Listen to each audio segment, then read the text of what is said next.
It is the day that you've made, and we will rejoice in it. We want to thank you for the program that is before us. We want to thank you for every participant, those who are yet on the way, that you'll quicken them, and that the exercise that is going to be here, let it be for the development of this great university. We thank you, we bless you, for in Jesus' mighty name we have prayed. Thank you so much, dear Pastoress.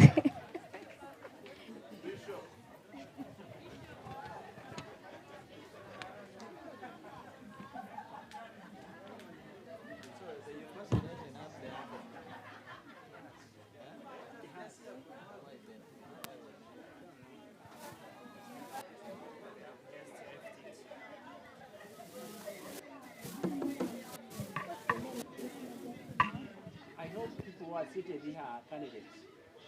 That's my thinking. Is that true? If a friend comes, guide a friend and come be part of us.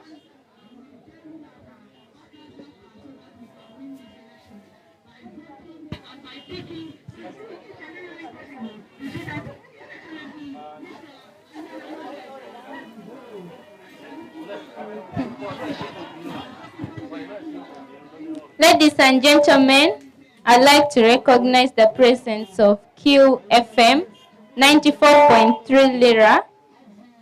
We are so glad to have you here. As we receive the presidential candidates,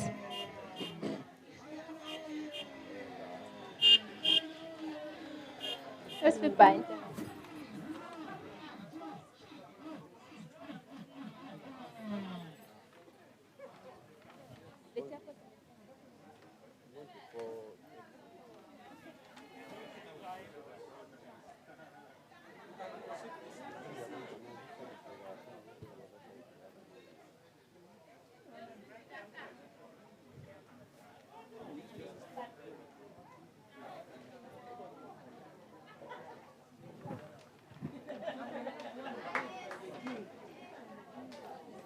You're most welcome, Honorable Moses Ayena, one of our presidential candidates.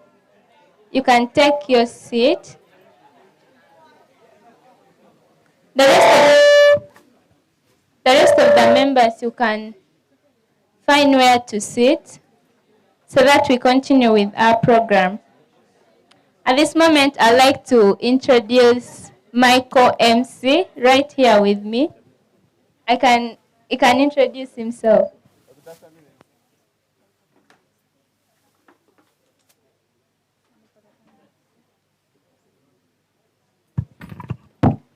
Well, good afternoon, everyone. How are we? All right. I am James Lubwama, and this afternoon I'm going to be her co-MC. Hope we work together with you all to say that we have this campaign come to a success. Thank you so much for your coming. It warms our hearts as the EC to organize and you turn up. Thank you so much for your time and everything. And to start with, this tent has been reserved for the candidates and then the members of the commission.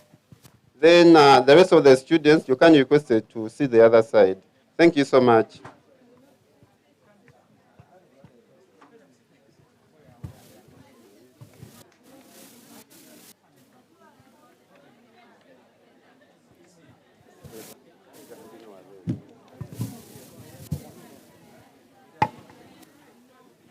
At this moment, I'd like to invite the Chairperson Electoral Commission, Mr.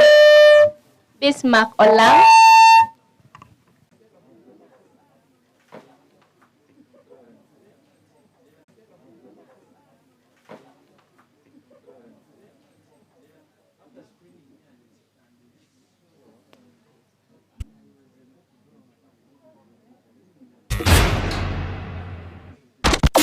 This is Good afternoon, ladies and gentlemen. QFM. I'm happy that you have turned up for this wonderful occasion and event at Lira University. My name is Bismarck Olang, the Chair Electoral Commission 2024-2025. I bring you greeting from the Commission, and I'm happy that this event is going to be graced by both candidates, Electoral Commission, voters, and our chief guest, that is the youth member of parliament, Honorable Boniface Okot. Before I proceed, allow me to introduce to you the member of the commission that has been working hard to ensure that this process is concluded and the success is celebrated by every member, whether a candidate, whether a voter, or a commission member. For the far we have come. I am one of the observers. Thank you so much for coming. The protocol remains observed. I am Okelo Alex. I am the Secretary, Electoral Commission, Lira University, year 2024-2025. I'm a student of Community Psychology and Psychotherapy, year 3. Thank you very much. Good afternoon, everyone. You're almost welcome, and thanks for turning up. By name is Chebet Vias-Kopis, Commissioner. Thank you. Once again, I'm Beatrice Loyang, the returning officer. Thank you. Good afternoon, everyone. You're most welcome for this open campaign. My name is Lobona Mogemo. Thank you so much for responding to our invitation. Good afternoon, everyone. My name is Alobo Lucy, final year student doing public health. Thank you for turning up. And yes, I remain a commissioner for EC. Thank you. Good afternoon once again. My name is Hannah Kwavoni, the Vice Chairperson, Electoral Commission, and also a third-year student of Bachelor of Science in Public Health. Thank you. Good afternoon, everyone. My name is Sopio Daniel Enanga, one of the commissioner. I'm in third year education, agriculture. Thank you for coming. Good afternoon. My name is Dong Aaron. Thank you.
in their term of leadership. Here she comes with responsibility. It comes with sacrifice. If you cannot be responsible, if you can't sacrifice, then you cannot lead people. At the commission, we have sacrificed, and we are still going to continue sacrificing our time and our energy to ensure that the students of Lira University get a credible guild president and GRC members that will be able to deliver the dreams and aspirations of the young people of Lira University to their destiny. Challenges could have been in terms of voter register. I want to acknowledge this. The voter register should have been displayed as per our roadmap, but this was not achieved. Not because the commission is incompetent, but some of these challenges are beyond the control of the commission. We work together with the ICT team. As you may be aware, our election is going to be e-voting electronically. We shall not do it manually, where you go online or you get a piece of paper, you take for the right candidate. You go to your phone, smartphone or computer, you go to the student portal, you'll be able to see a provision where they say e-voting. That is where you're going to exercise your power as students of Lira University to get the right students among you to lead you for about 1 year. This did not happen as was expected because of the technical failure by the ICT team and then the ARA. But as I'm talking right about now, the work is ongoing to restore the trust and the confidence that the students of Lira University had that the commission would display the voter register. I must acknowledge this challenge. Secondly, as a commission, we have noticed and realized that there are candidates who didn't follow the rules and regulations. As most of you came to our office, we gave a directive that no poster should be pinned on the premise of Lira University. This was a decision taken by the top management of the university, aware that every time and again that the poster is pinned on the wall of the premise, renovation must take effect. And you know this must cost a lot of money. The university advised the commission to advise and direct the candidates that they should not pin their posters on the premise of the university. But this was not complied by some of the candidates, and they will be summoned to explain circumstances that could have led their photos or posters pinned on the university premise, because it was a directive and there was nothing to negotiate about. We already have evidence of some of these candidates that their posters has been pinned at the Faculty of Education, some has been pinned at the Faculty of Management Science, some has been pinned at the Faculty of Midwifery and other faculties. We shall give you a notice to appear before the commission to answer these allegations before we go for polling. Our polling will take effect tomorrow as has been arranged and as already was communicated by the commission. I want to dismiss the claim and the propaganda that is ongoing that the Electoral Commission is not ready to carry out the activities scheduled for tomorrow. I must confess and confirm to you that is a propaganda, that is a lie. We have a competent team of commissioners that is able to deliver the dreams of those who want to be leaders in this institution and to allow students express their rights to vote on who should lead them. You've been seeing our roadmap, and I still believe that all of you agree with me that the commission is doing a due diligence to ensure that our exercise get to be done within the provision of our roadmap. And we are still on track that we shall have this done within the time we had scheduled as the commission.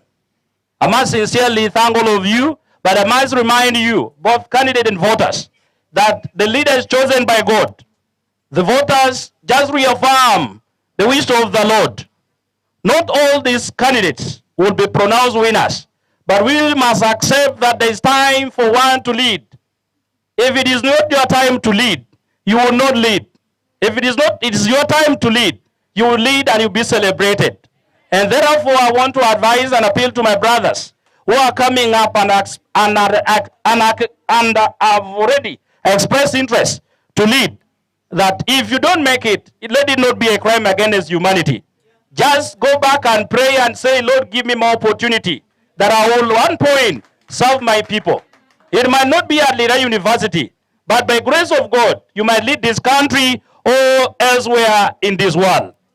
For voters, my message to you as the commission, it is your right to pick who is good that can lead you and make the voice heard where it has never been before.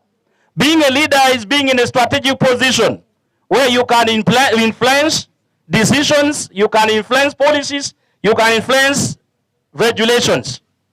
It is up to you who will be given rights tomorrow to decide on who to lead you to make a right decision. At this level of university, we believe that the voters are not ignorant on who is the best candidate. Whether he or she is a friend, a brother, tribe mate, classmate. At this level of university, as commission, we believe that the students will make the right choice. And whoever that would win, we shall consider as commission as the best choice taken by the students of Lira University.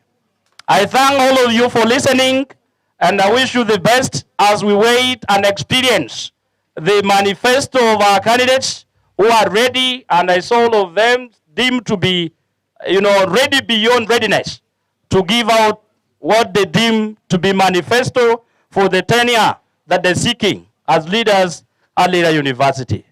May the good Lord bless all of you abundantly. We are going to have remarks from unopposed candidates. I would like to draw your attention to our Guild Constitution, Article 9, Section 3, subsection 1.1, that states that if only one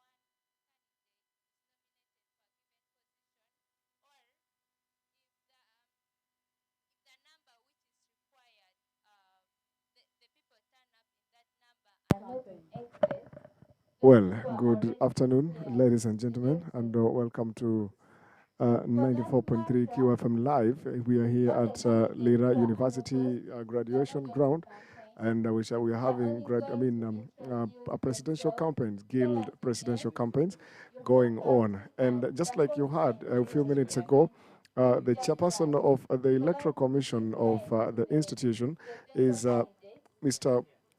Olang Bismarck. Made a lot of things. He said a lot of things over there, and giving directives. One striking one, though he said that as things were moving on, regulations were so clear that candidates should not put posters within the campus. They should not pin posters on the walls, because every time this happens in the previous years, whatever happens over here, things keep on changing. They need to do renovations, and sometimes these renovations are extremely expensive.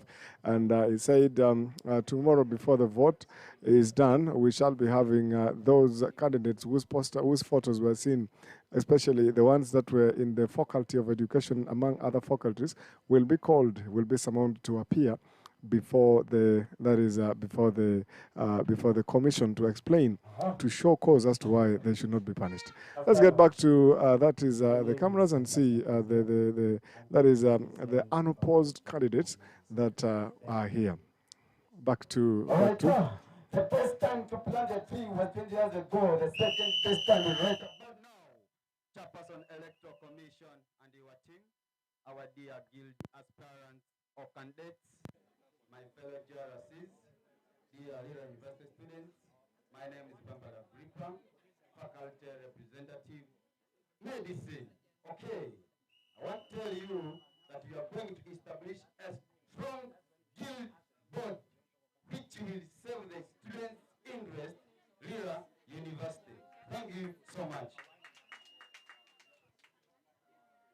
Hello, Biconians. Hello. Fresh Lady Oye. Fresh Lady Oye. Good afternoon to us all. I recognize so much the presence of the Electoral Commission, our four guild president aspirants, and the rest of us all. Good afternoon, everyone. Standing before you is Mr. Magift. I'm a student of this great institution. I'm doing a Bachelor of Science in Community Psychology and Psychotherapy. I'm in my year 2. I'm a candidate standing on the GRC Faculty of Medicine. Thank you.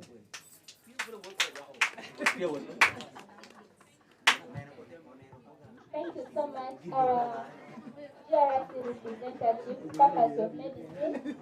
You can take your seat. Next, we are having GRC Faculty of Education. GRC Faculty of Education.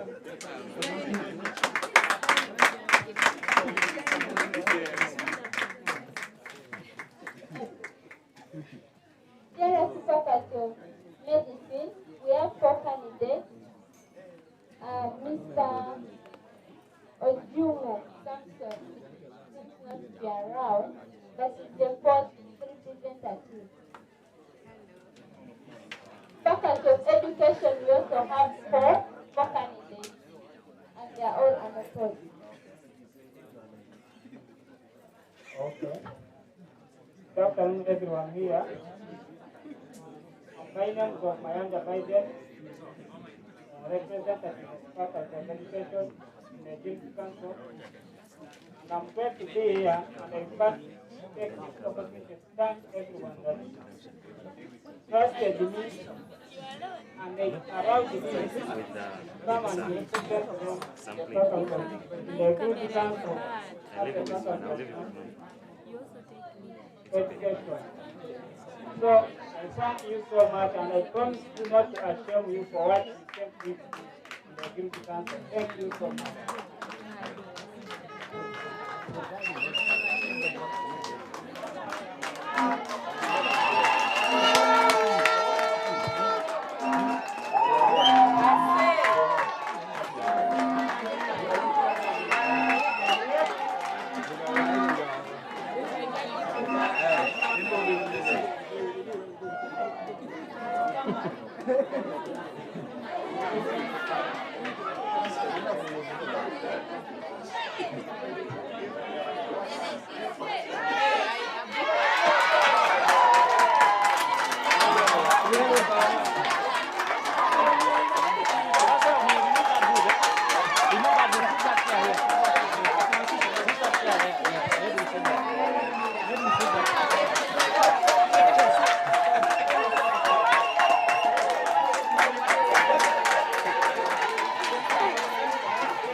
I recognize the right of one of the presidential candidates. Sorry.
Please, let's be kind. Let's maintain some order for now. You have time to make way and arrive. Thank you. We can go ahead with the introduction of the faculty representatives.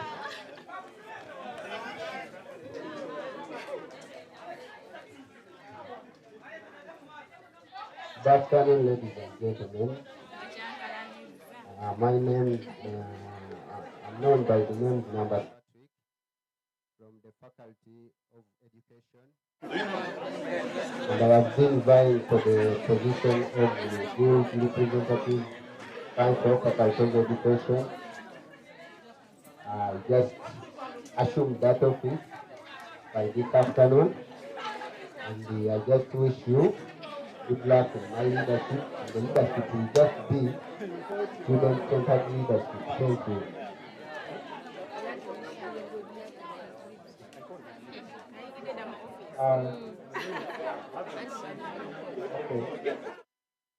A very good afternoon to you all. I'm Daniel Olema from Faculty of Education. I've assumed this office as the GRC, and I want to assure the Faculty of Education that you will be well presented. We know that education has not been presented in most of the university activities. So I want to give this to the leaders, just a quote. Jack Welch said, if before you become a leader, your success becomes growing others. Thank you. Good afternoon, ladies and gentlemen. My name is Mandela Bay, and I'm representing the faculty. Thank you.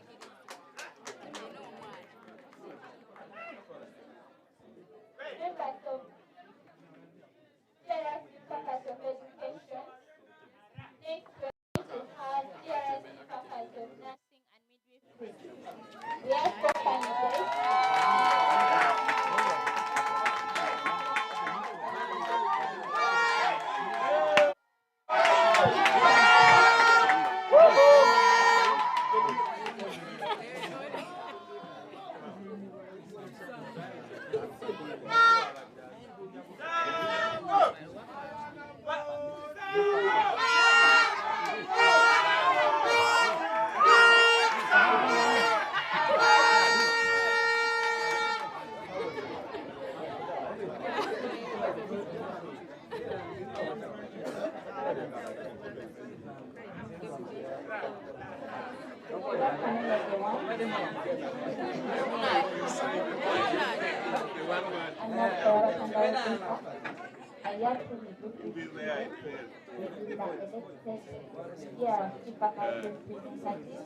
Faculty of Nursing and Midwifery.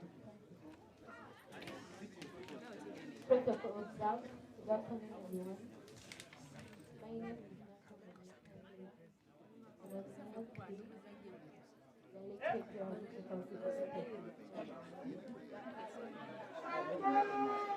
Hello. Good afternoon, everyone. Thank you so much. I can really tell from your euphoric, exuberant faces that you are really waiting for me. Thank you so much. The name remains Sango Jolly, Jolly Sango. That is the name. The order does not matter, though I prefer to be called the Sango. So, dear comrades, we are just saying that we are to erase the dystopia. And I just want to tell you that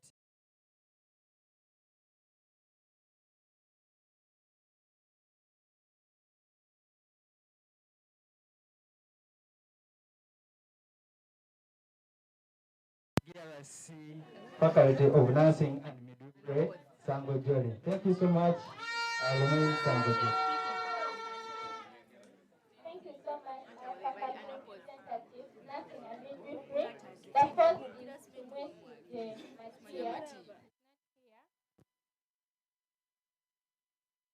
Faculty of Public Health. We have 4 candidates. Public health,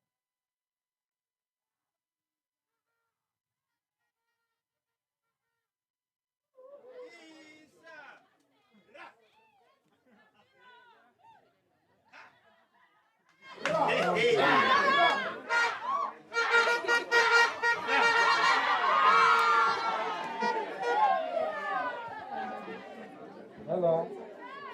Good afternoon. My name is Lira.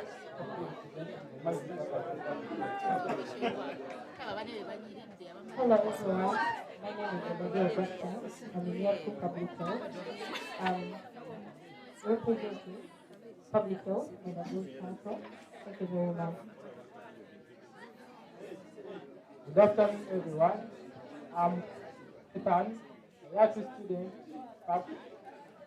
and I'm a GRC faculty of public. Thank you. Good afternoon, everyone. My name is Buami Vieira Pat. I am a student of public health. I think now elect GRC representative.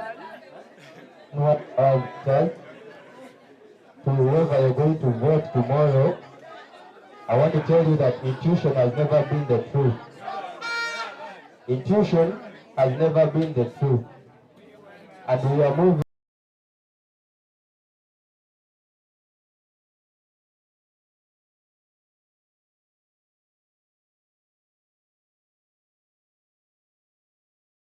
Thank you so much, our faculty representatives, public health. Thank you for being so brave. And information. We have 4 candidates. Computing and information.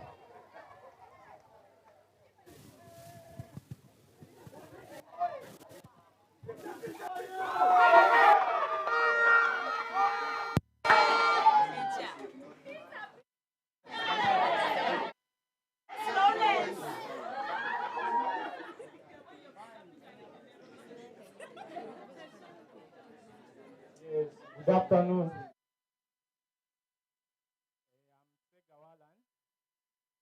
Also known as Peter, and GRC Computing and Information Sciences. Thank you. Good afternoon, members. My name is Francis Opolot Kede, a student of year 2 computer science and GRC member elect for the Faculty of Computing and Information Sciences. Thank you so much. Good afternoon, ladies and gentlemen.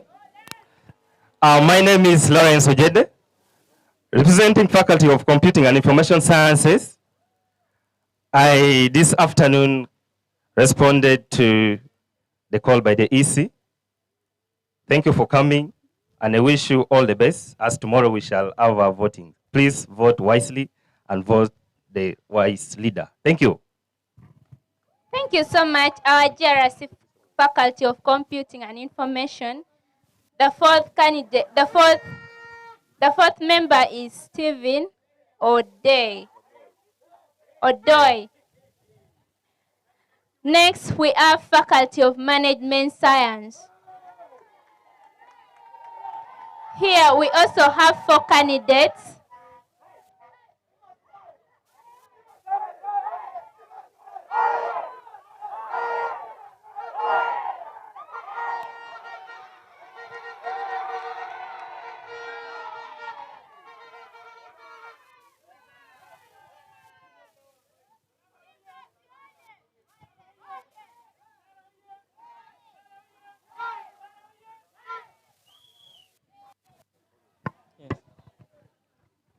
Good afternoon, everyone.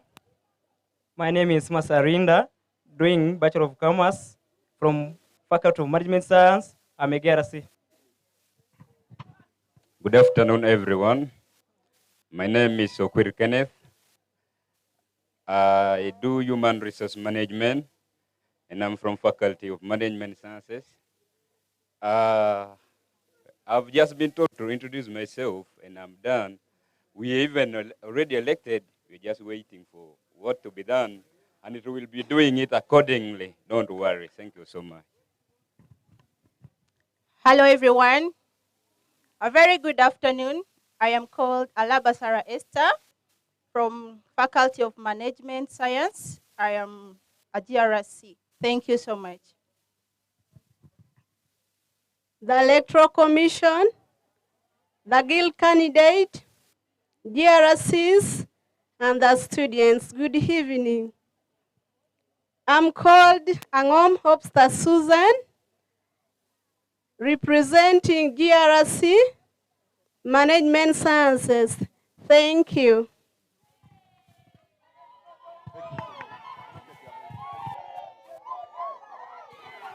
Thank you so much. Thank you so much, our faculty representatives, Management Science.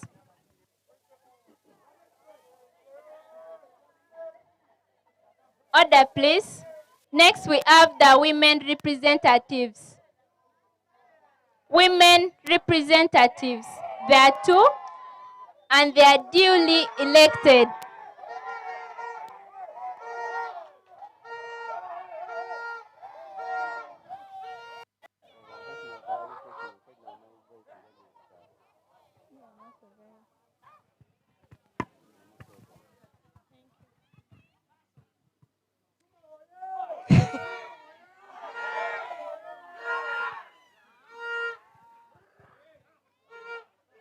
Protocol observed. Good afternoon to you all.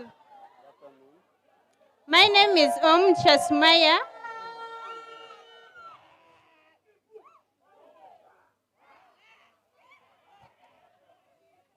My name is Chasmaya. I'm a student midwife in year 2. I'm the GRC women representative. Thank you.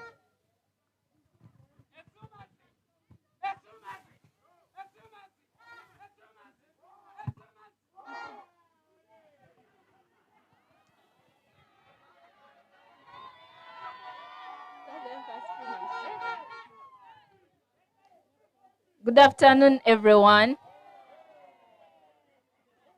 My name is Namazi Martha Naku, GRC Women Representative from Faculty of Nursing and Midwifery.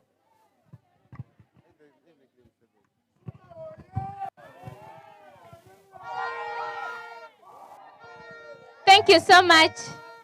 The Women Representatives, Guild Representative Council.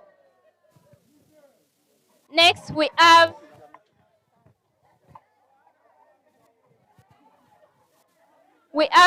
representatives of students with disability. We have two duly elected members.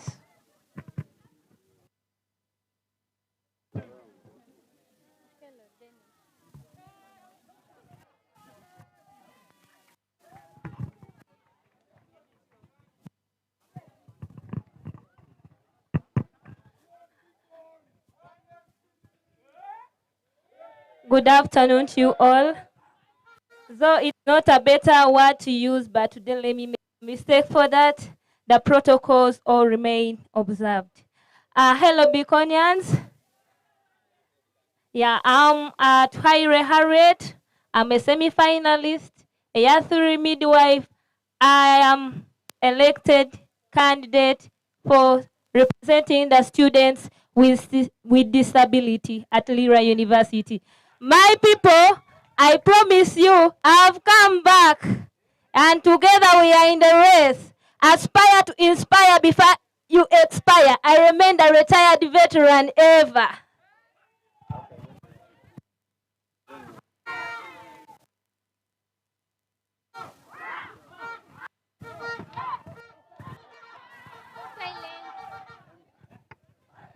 The other representative is Honorable Denish Okello.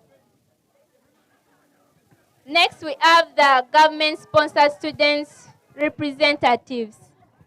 We have two duly elected members.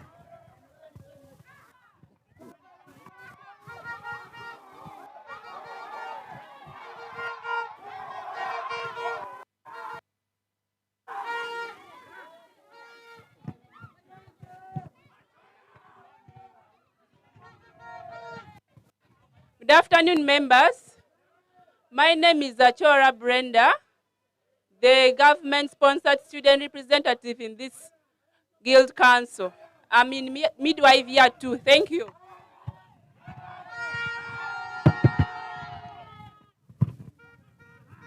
Thank you so much, our government-sponsored representatives. The other member is Robert Munyagwa. Next, may we have the private-sponsored students representatives. We also have 2 duly elected members.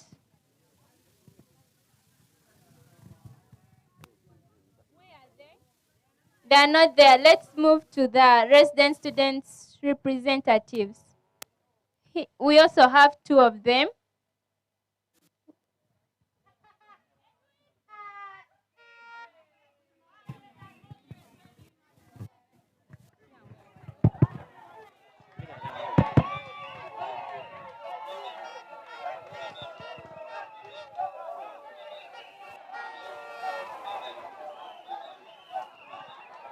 Yes. Hello.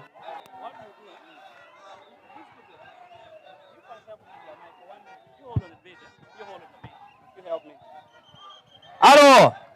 Hello, gentlemen, ladies and gentlemen. I appreciate all the excitement and the support being expressed to our candidates. But also, it is quite important that we give time and we listen. All this moment will come, you will celebrate him the whole night, and then tomorrow you make a decision. And I don't want you to make the work of the commission very difficult, that you'll be interfering with the activities that is meant to take place right about now. If a candidate has arrived, I hope we are together, gentlemen. Let's be grown-up people.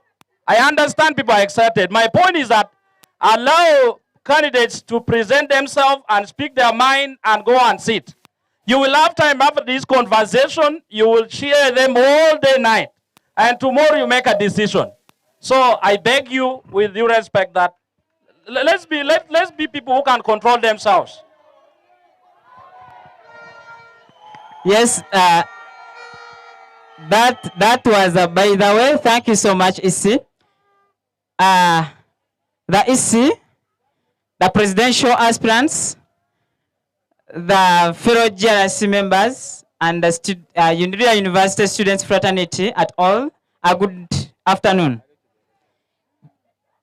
Tindi oye! Tindi oye! Have you heard of Tindi before?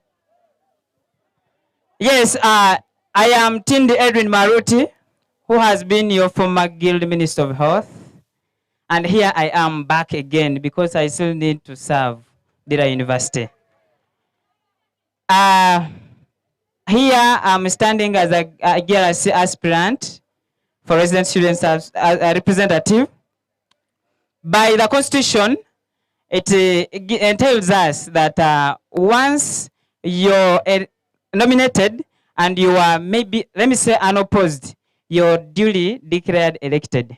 So at a moment, I stand here as unelected GRC resident students representatives. Tindi oye! I speak a lot. You'll forgive me. How do we call it? How do we call a person who speaks? How do we call a person who speaks? Thank you so much. They have clarified. So I understand it all. Fellow GRCs, here I am. I will be brief. Thank you so much. All right, thank you so much. Next, we are going to have the representatives of the non-resident students.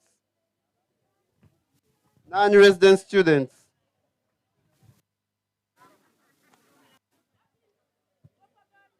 Okay. All the protocol observed. My name is Oyar John Jasper. By the Constitution, I am duly elected for representing students who are non-resident. So by that, I am there LC1. You can see me, I'm seated there.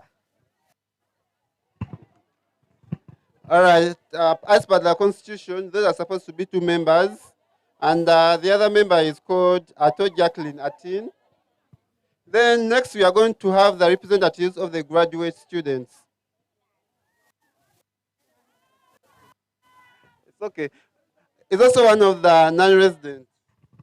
Thank you very much. My name is Kola Jacqueline Atine. I'm coming for an unelected non-resident student representative in the GRC. I think this time we are going to have a good guild government. Thank you.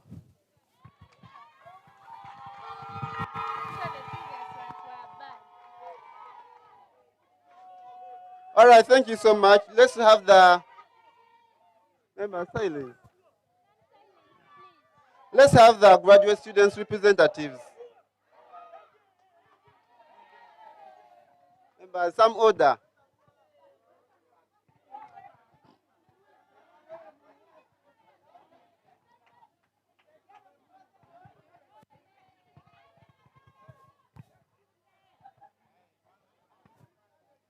The Chair, Electoral Commission, and your team, the aspirants in your distinguished capacities, fellow beacons, ladies and gentlemen, good afternoon. My name is Kenneth Owa. I'm a student pursuing Master of Arts in Public Administration and Management. I belong to the Faculty of Management Sciences. I come here in a very humble capacity to represent the students who are pursuing Masters and postgraduate studies in different disciplines. I greet you all. Thank you. All protocol observed. I'm Stella Kulu, a student of Masters in Public Administration, and for the representative of the graduate school. Thank you. All right, thank you so much. And then the last one, that is the weekend students representatives. Weekend.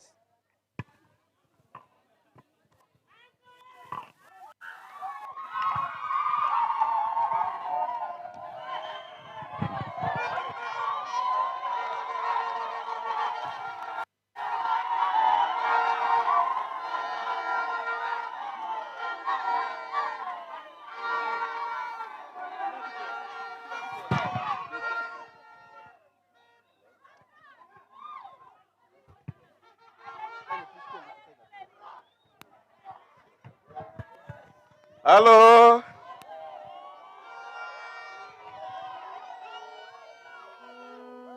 Thank you.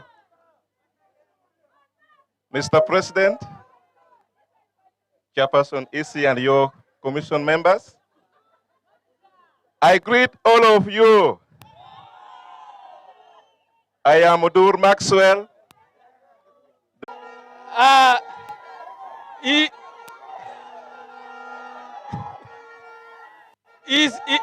Is the only what? One yacht in Lira. I am the only point blank person in Lira University. Thank you. I am called Gilbert Oyuek, also known as Bon Bon, representing the weekend students, inclusive Team Abuka. Thank you so much.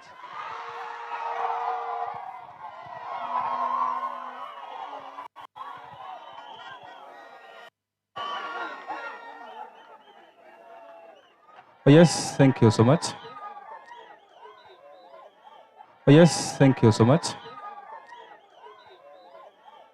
Okay, attention.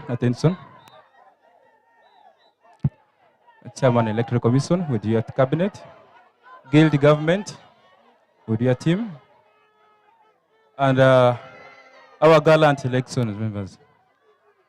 One beacon.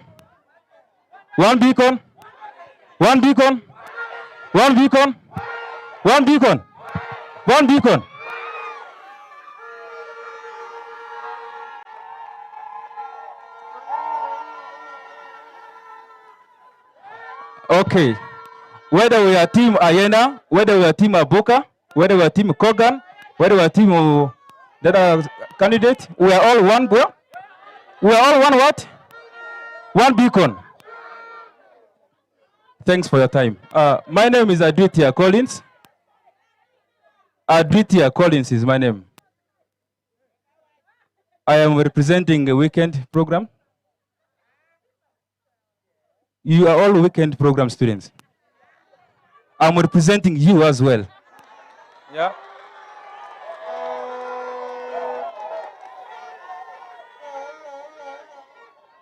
We are not here to divide ourselves, but we are to push one competent leader in front. Yes. So Adwita Collins, a weekend program, JRC Student Council. Thank you so much.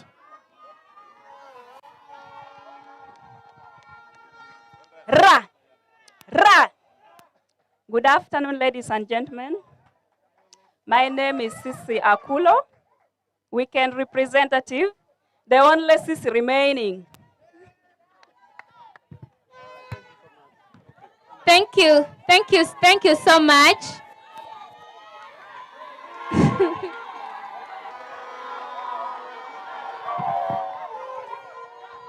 Order, please, order. Order, please.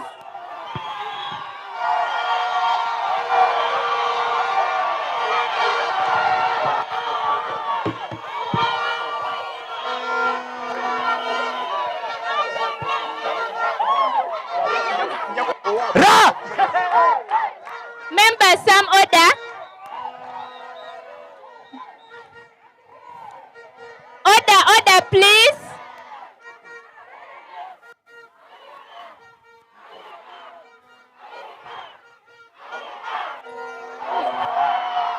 Members, order, please.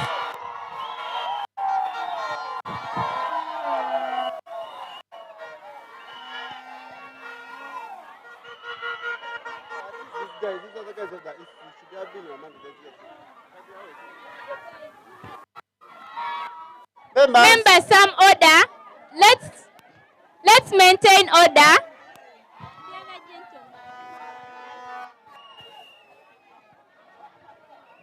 Members of Electoral Commission, please be among these people to avoid them. Members of EC,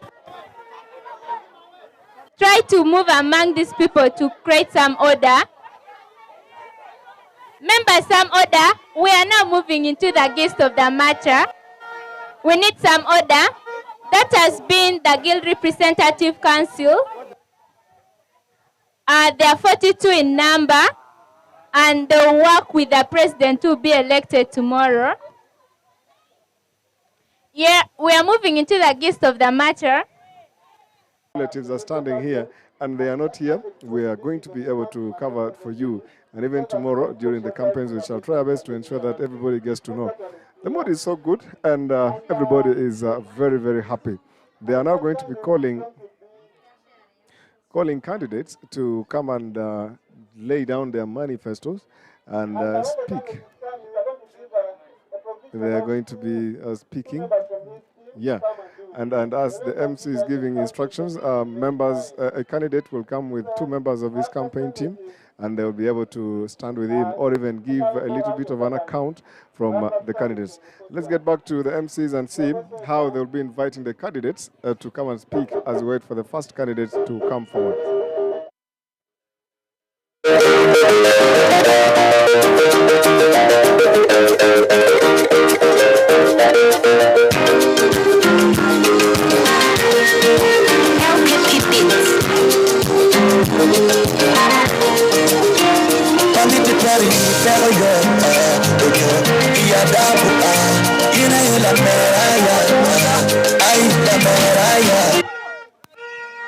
Order, please.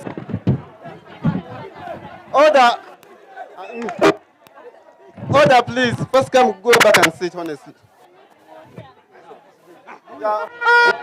1, 2.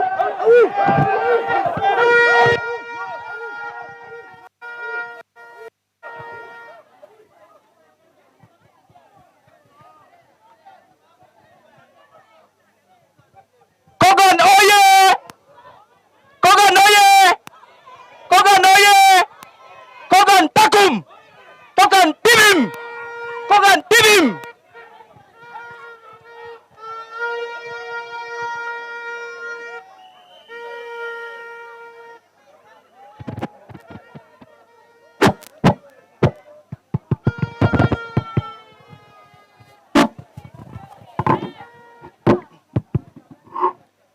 Good afternoon, everyone. I am really very happy to be here today. It's the D-Day that we are going to speak to our voters so that you can listen to what plan or the agenda that we have for our university. My name is Kogan Awil.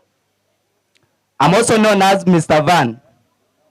I'm a student from Faculty of Education, pursuing Bachelor's of Computer Education, double main. I am one of the presidential candidates in the race 2024-2025. The following are the points in my manifesto. 1, in our agenda, we are prioritizing sports.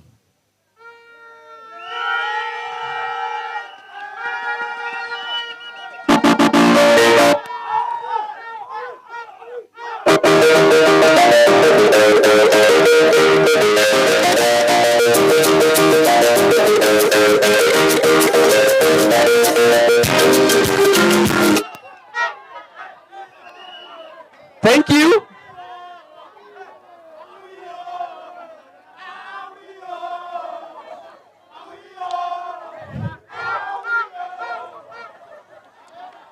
So, hello.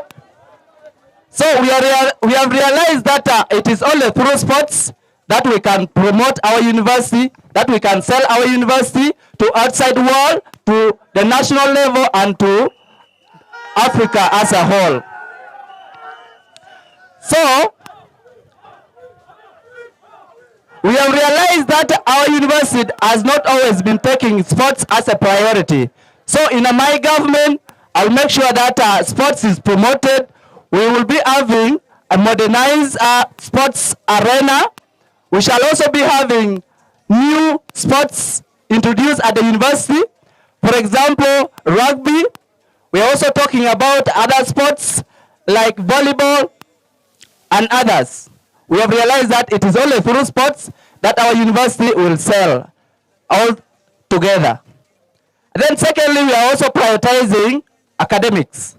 So we have realized that in our university, academic is the primary intention of us coming here. So we have identified some of the gaps that needs to be filled. One of them being the missing marks. So sometimes you find that students always have concerns of missing marks.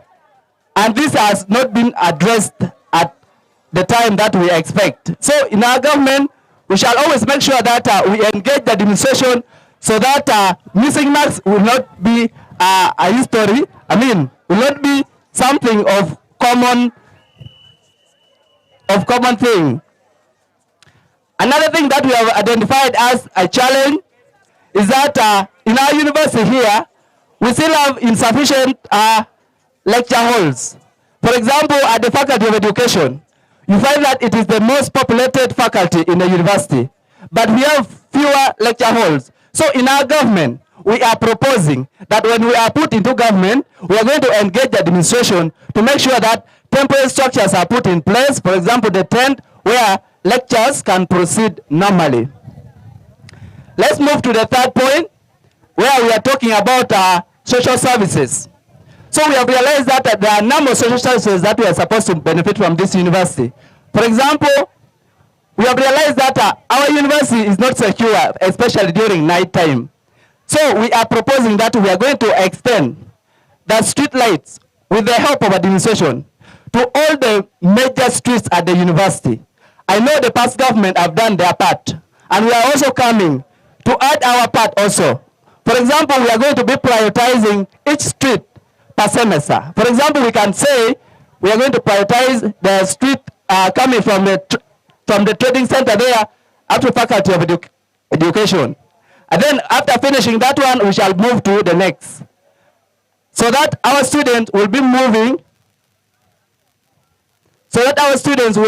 at night safely.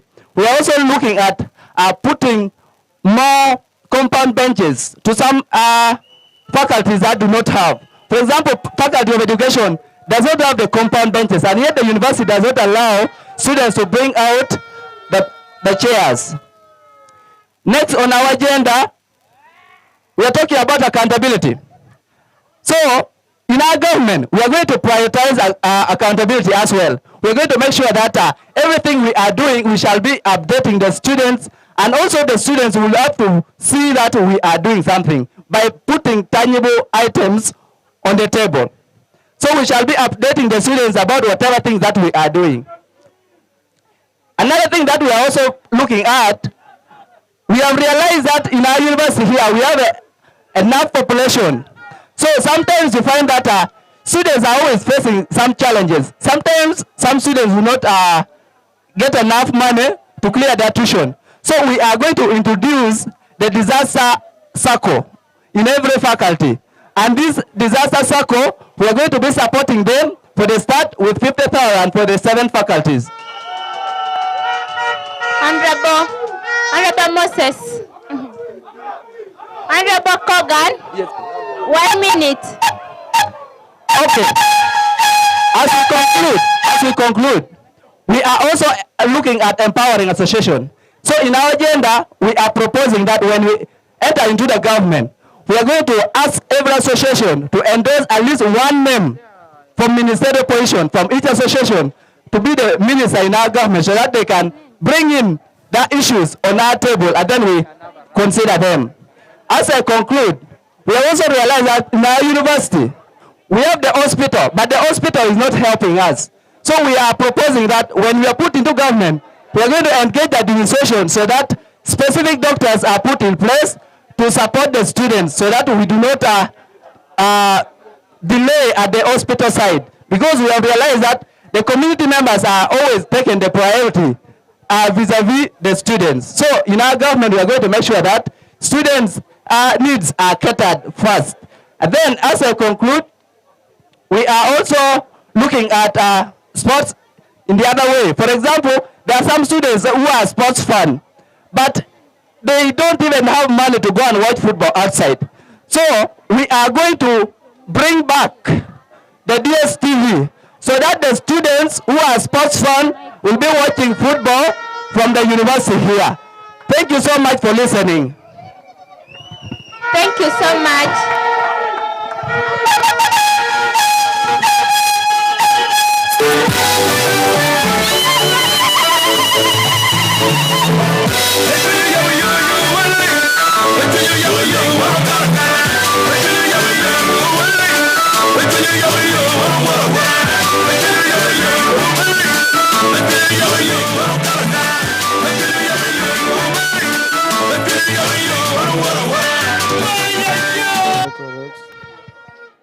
Thank you so much. All right. We are going to have questions after all the candidates have spoken. All right. Okay, thank you so much, Honorable Kogan. Hope you've been in position to hear from him. Up next, we are going to have Honorable Paul Dooley. Okay, yeah, that was candidate number 1. We were calling him Kogan Awiyo, and Kogan Awiyo made a lot of deliberations, but 4 key ones include the followings. Is from the faculty, doing bachelors of computer sciences. Kogan Awiyo says when he gets into office, he's going to prioritize sports and, of course, academics, and, of course, look at issues of missing marks and focusing on insufficient lecture halls, which need to be built some more. Social services like street lights and, of course, compound benches to be put in faculties that do not have them, and then accountability, meaning they will be telling everybody what they are doing. Let's get to the second candidate who is campaigning today, and we hear what he has to tell us. We'll come back after this. 7 minutes. I can do that in only 1 minute. The remaining minutes are going to be used for you to understand who I am. Okay? A manifesto is easy to write. The chat GPT can write it. That is why some manifestos are hard to explain. Now,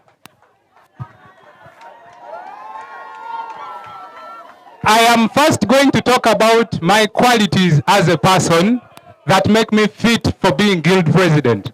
One of them is going to be given witness to by the attendance list of the aspirants. My name is number 1. I'm a good time manager.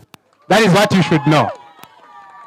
Now, most of the guild candidates after me came in when we were supposed to be having the guest of honor. Now the Electoral Commission, a whole Electoral Commission, had to conform to your own rules. What about the students electing you? And then secondly is representation. A guild president is the face of the university.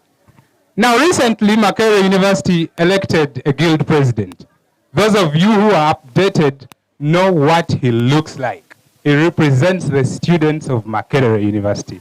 Now for those of you who do research or study research, when you're picking something to represent the others, it should look like the others. Now that means you cannot pick a golf to represent balls. A golf is small, a ball is big. Now, another thing is my availability on campus. I'm a weekday student, 5 times in lecture rooms, 2 times resting. The times I'm talking about are days. Now, if I had any other commitment, I would restrict myself to study for only 2 days. Of course, you can't drive at night when your car has no headlamps. Another thing is my proven track record of leadership in this university. Now, in this university, I am a secretary of Lira University Debate Society. I am a deputy speaker of Langon Students Association. I am a welfare secretary of Lira University. There are so many that I may not exhaust now. Now, you only know that a fish can swim because you see it in the water. Now, if you carry a pig and put it in the water, it will die and the water will stink. You have to know this. And then the other is my experience in student leadership, university student leadership. I am not a newcomer here. For those of you who may want to see my certificate, I am seated right here. Now let's go into the manifesto. I am simply going to read it to you because the time is not enough, and some of you have already seen it. Number 1, we are going to improve on the partnerships that we have with the university, community, and the industries. Now, there is connectedness and interconnectedness in those. And then 2, okay, now that is the university. Now, information sharing is the next thing. There is a gap in information between the administration and the student body.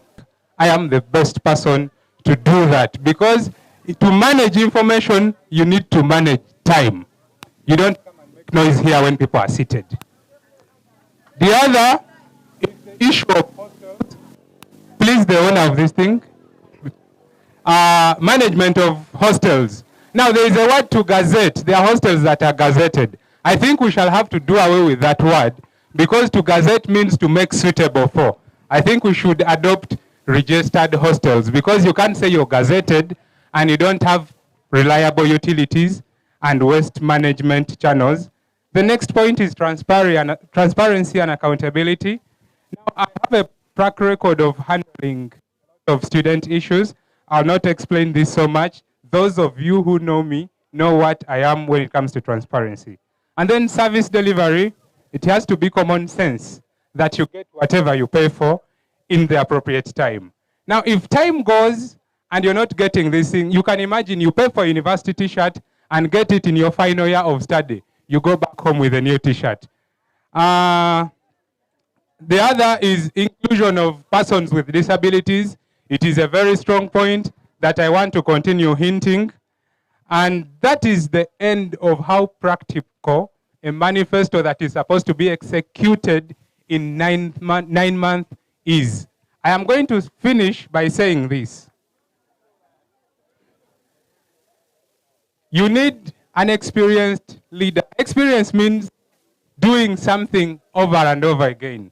You cannot elect a frog to lead in water, and yet it has the adaptation to stay both in water and on land. Thank you very much. It is Ogwal Paul Duli.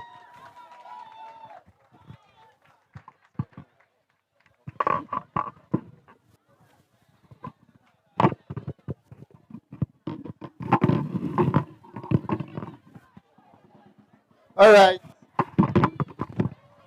Thank you so much, Ogwal Paul Duli. Let me hope that your voters have been in position to hear whatever you've been saying, and they will act accordingly. At this moment in time, we are going to welcome our third candidate on the podium.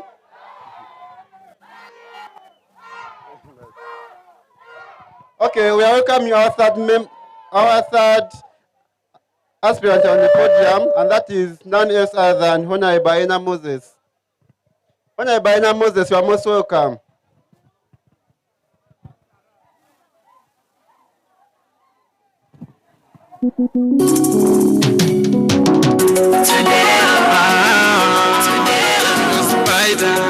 A dance productions.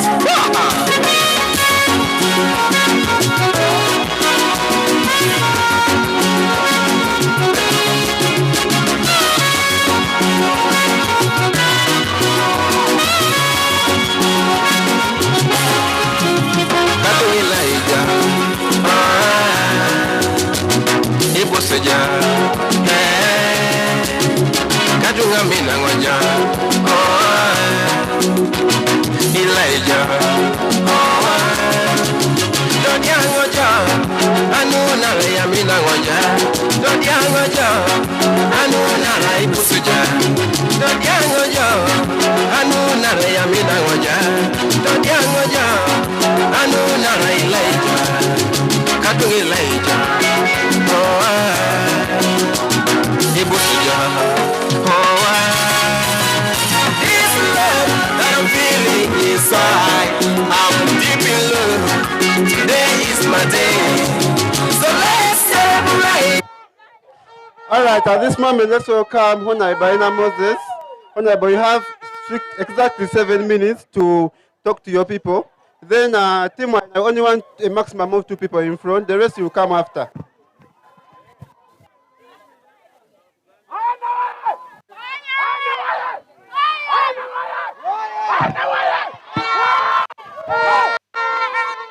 We only want 2 people in front. The rest will come after.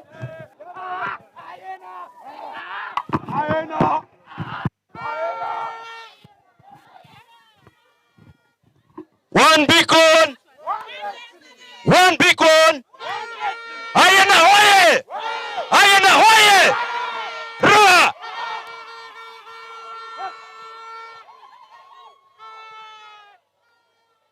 Ladies and gentlemen, the right president is before you here. I am Mr. Ayena Moses, vying for the position of Guild President, Lira University. I want to tell you that it is with a great honor and a profound sense of purpose that I embark on this visionary journey, fueled with unyielding desire to foster unity and a desired destiny for all. Honorable Moses Ayena is the only candidate.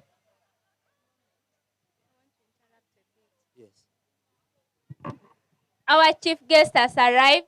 That's Honorable Boniface Okot, the youth member of Parliament, Northern Region. Please, let's rise up and just wave to him.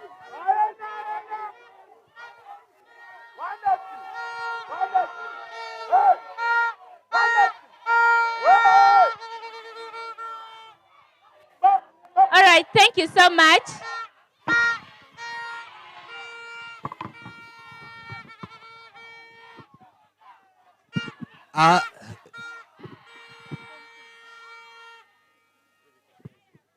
Together, ladies and gentlemen, we shall forge a better future together under the resounding banner of one beacon, one destiny.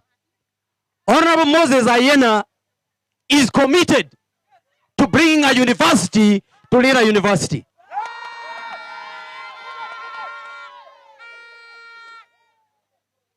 We are here as students of Lira University, but we do not portray a university status. The word university comes from the word universe. And the essence of university studies is to universalize the talents, the knowledge, the skills that you have. But when I came here, I did not get that. Now, Honorable Moses Ayena is committed to enforce this through a student-centric approach.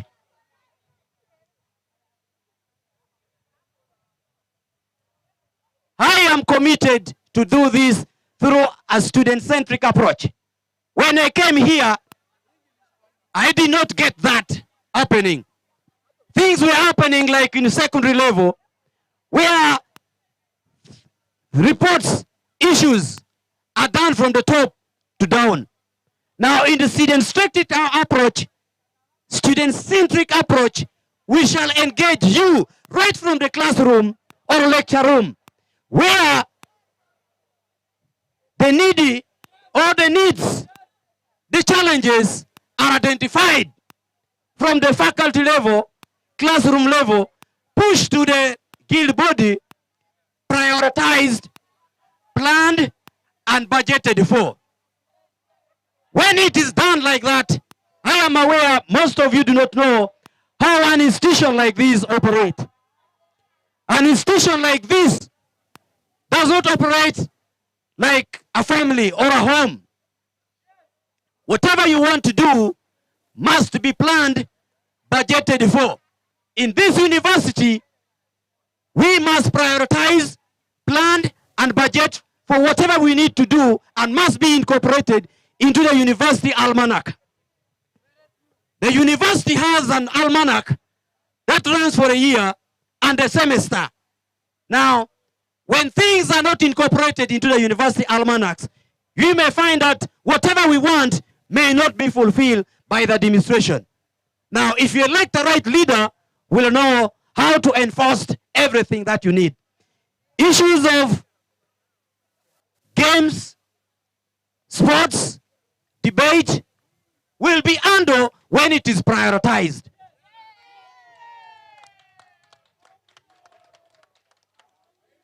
Now,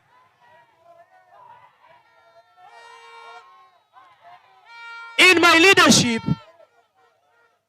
there are issues that have been persisting, and this is what Honorable Moses Ayena laid down as strategies to handle them. The issues of late registration has been affecting all. And we have never had a solution because of communication gap. I will advocate for at least extension of this late registration for at least more 6 accommodating weeks. This has been a reason why most of us do not pay tuition on time. Because I feel if they have already levied late registration, it is better for me to stay with my money in the pocket and wait for the time when I'm going for exams and pay. So if they extend it to at least 6 weeks, we shall fight hard to pay within that period. We have health issues. I will advocate for at least a separate unit to handle students' health issues within the hospital. I promise you, no student will be denied nourishment because of lack of money. We shall establish a guild canteen where needy students shall transact on credit and pay when they are financially stable.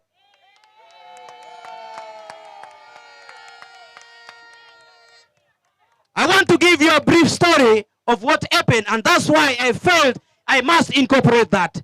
We suffer here financially, and some of us may sleep for 2 or 3 days without food. I will address that.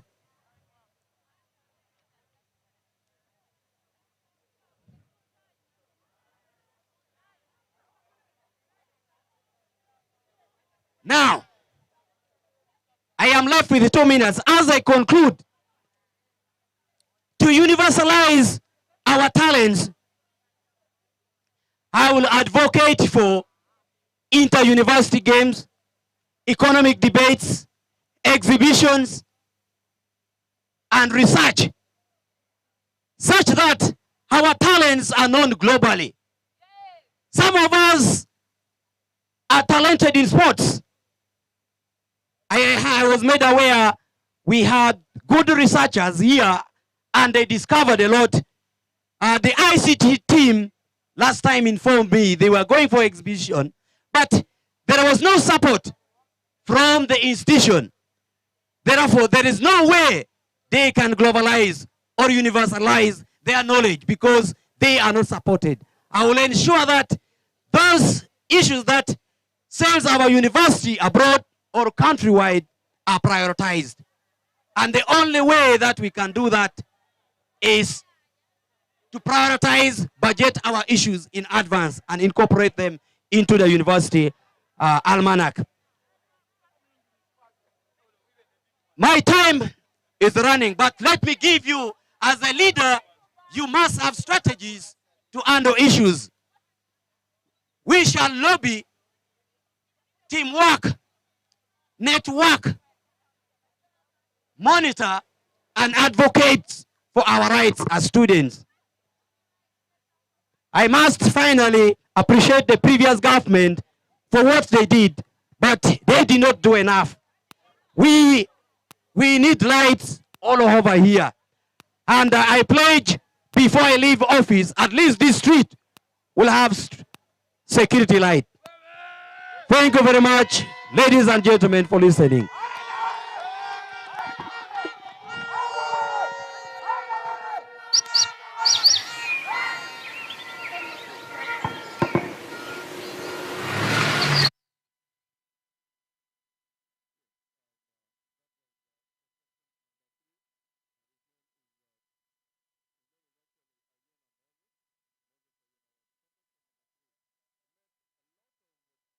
And most of them rotating around one thing, that is to do things in a decentralized approach, a student-centric approach, that's how we called it. So that information flows not from the government, not from the university administration, but rather from the guild, from the classroom, from the lecture room.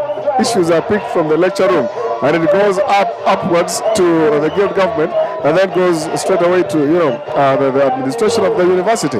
So much of the things we were saying focused to rotate it around all that, majorly focusing on that. And he said one last and very important thing is that he's going to ensure that as he takes office, one of the streets, which is actually the street that moves from the university signpost, the main road, moving straight up to the faculty of education, must have street lights. And there are so many streets. Looks like the university is always very dark in the night. But now this one focuses. Ayena says he's going to ensure that street lights are built, especially on that road, the one that moves from down the signpost of the university up to where the university, the faculty of education is. Plus a series of many more things as it focuses on doing things in a student-centric manner. That's the word they use, meaning that they will start from down, from the classroom to the guild government, up to the administration. Thank you so much. The last candidate is now coming. His name is Abuka Godfrey Alex. We are waiting to see how he's coming to talk, and let's get our cameras back to there, and we see what's coming up.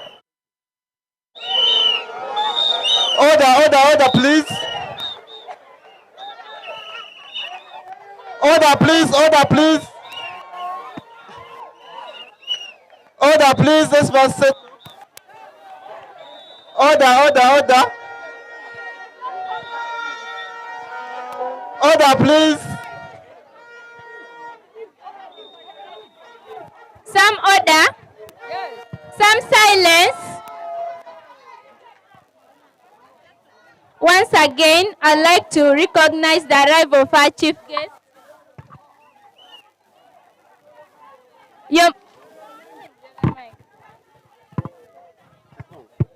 You're most welcome.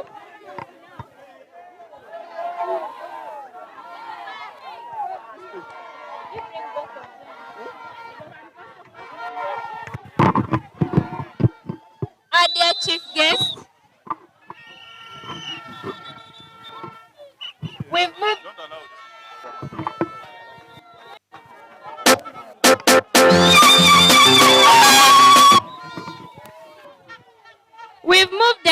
with our program.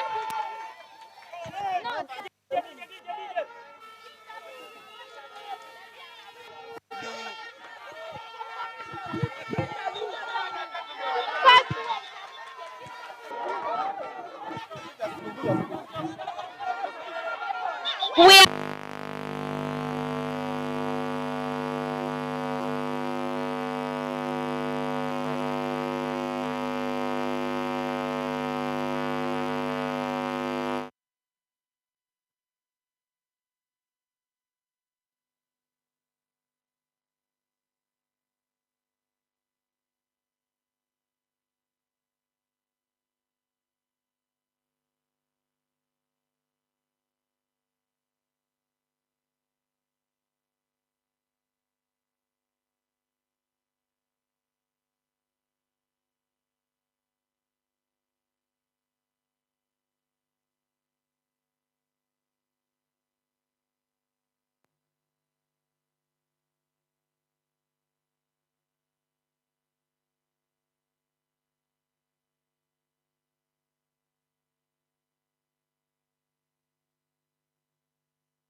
Look at this. Look at this, where you play it. And they can't clean it.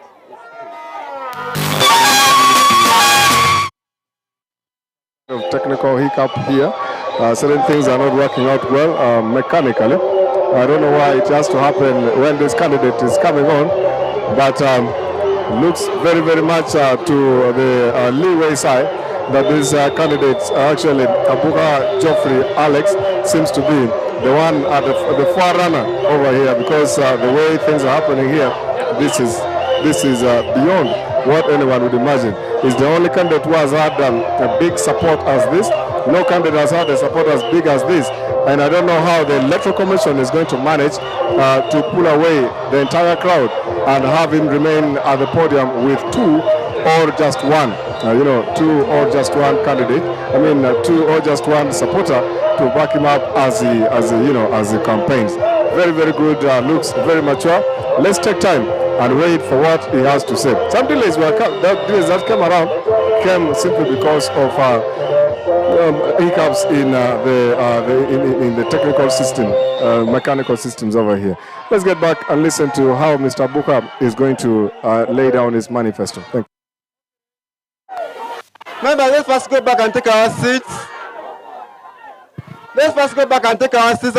Your Honor, come and speak to us. Honorable Abuka, exactly 7 minutes to talk to your people.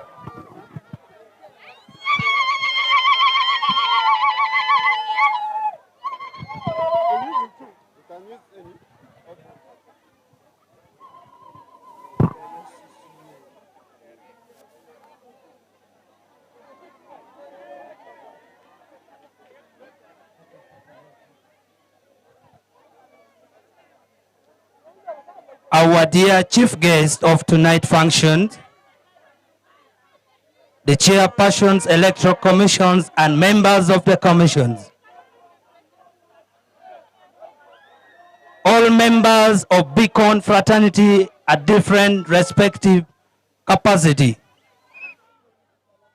I am exceedingly humble today, witnessing the strength and the unity that the Beacon is portraying all over the world.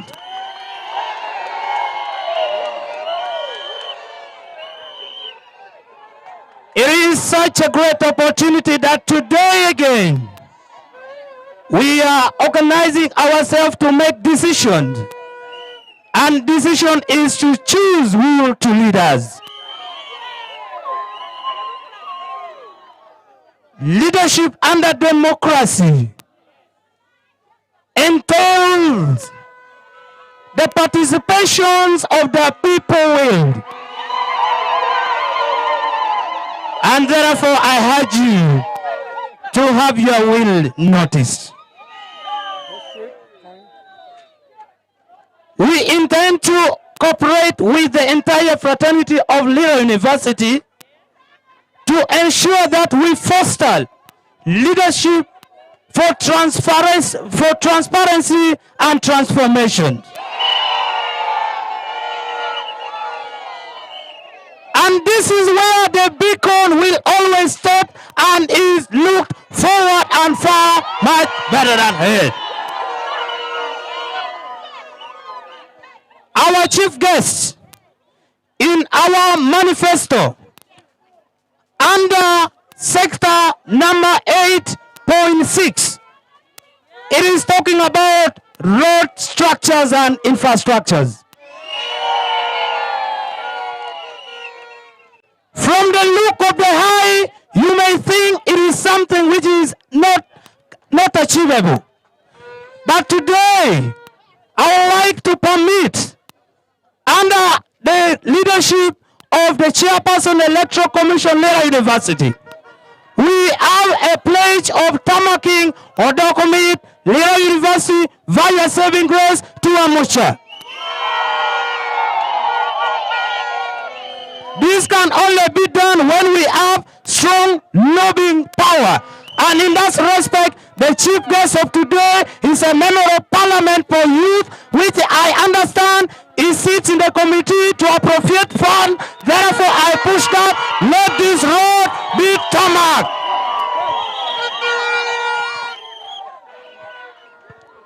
Under sport,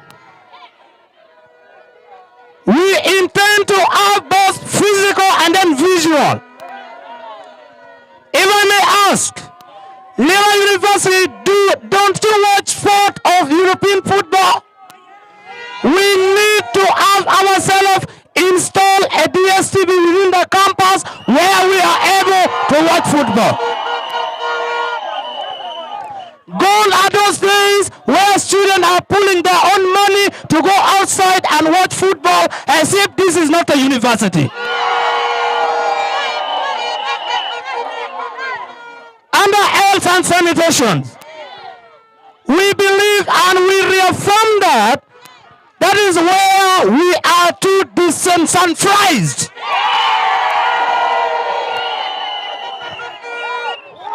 When you go to public health, the sanitation within the washroom is a nuisance.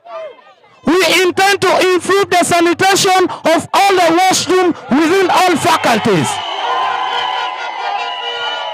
Good health is wealth to everyone.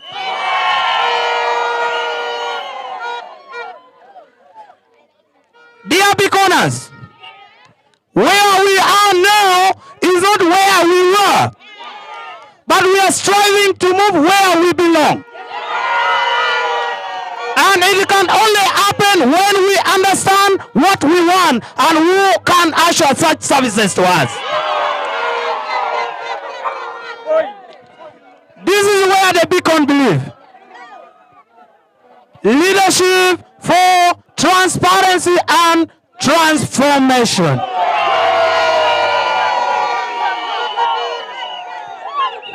We are talking about internet connection within university and the nearby hostels. We do not have strong network. As I talk right now, it has been 2 weeks when the headroom is down and there is no one who can rise and speak about it. Our students are suffering.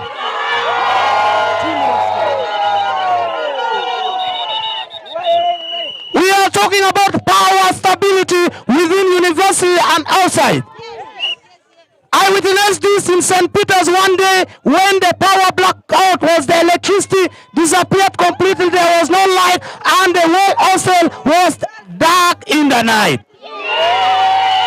We are asking ourselves, can't we have the alternative power source for our hostel?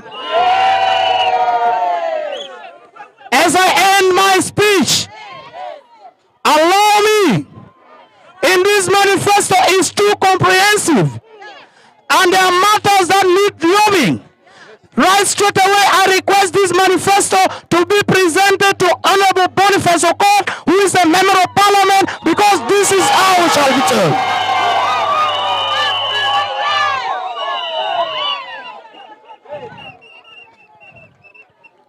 And whatever has reached a member of parliament, it has reached the government itself. And from today, we will make sure that we follow up so that we have the fulfillment of our manifesto in Lira University. Ladies and gentlemen, ladies and gentlemen, we need peace. We need unity.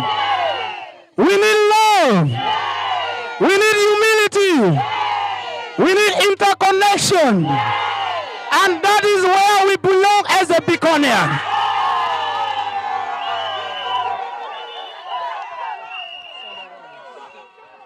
As I summarize, from the look of the eyes, I am agog to highlight that, please, we are already somewhere where we belong.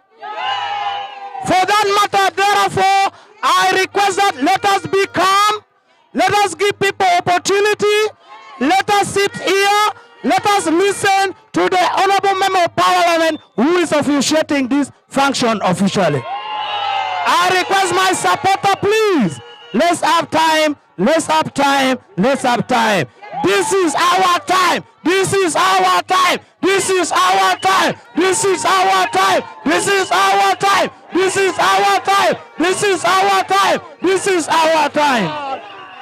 Tunabuga oye! Tunabuga oye! Tunabuga oye! Indeed, this is our time.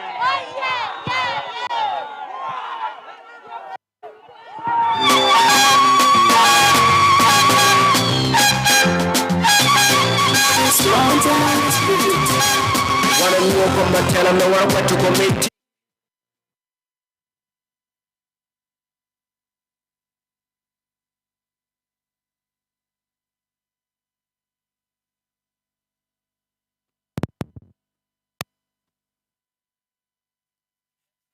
let's do this. President. Vote as our guild president.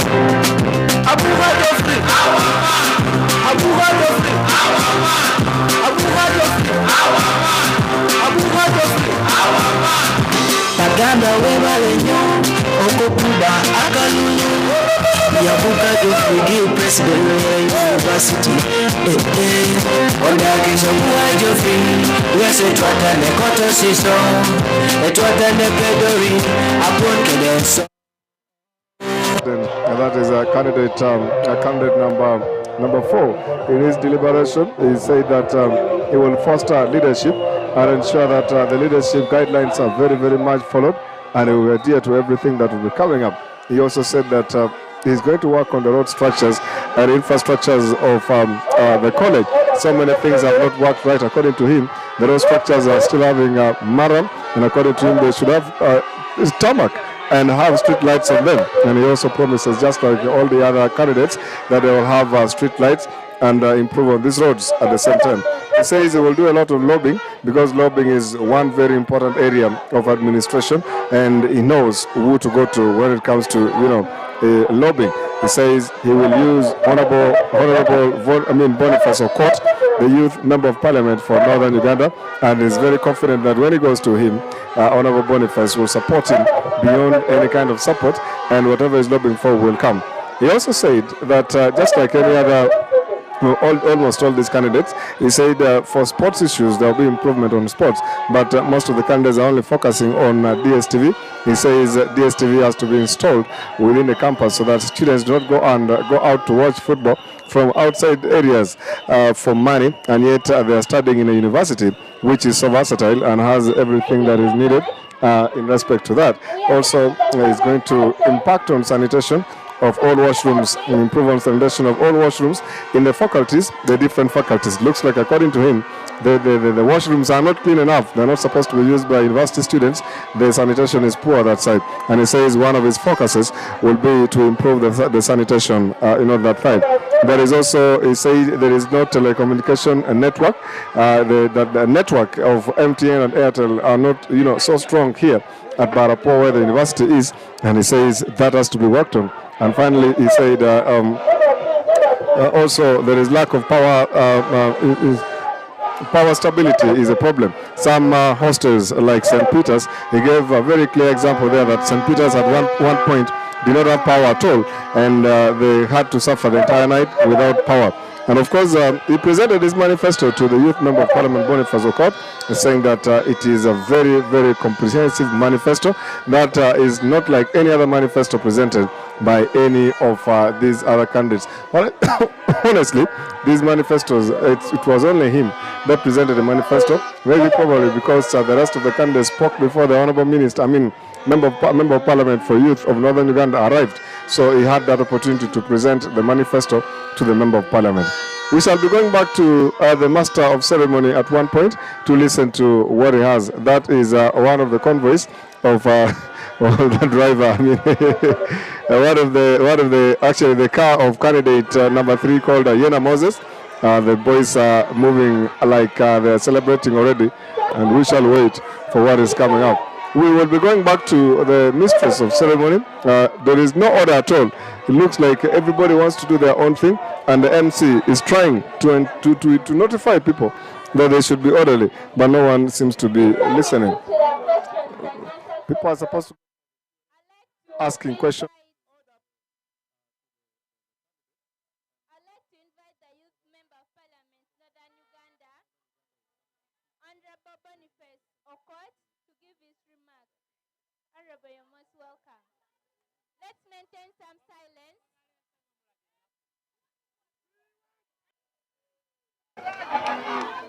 Mr. Paddy, some silence, please.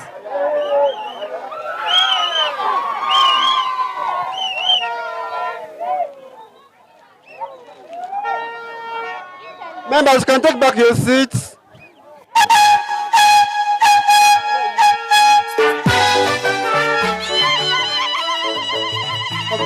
Ladies and gentlemen, are we together? I beg for your silence. I beg for your attention. Once again, I ask you to give a round of applause to welcome Youth Member of Parliament, Northern Uganda. He has chosen to give his time to witness the revolution of leadership that will take place at Lira University.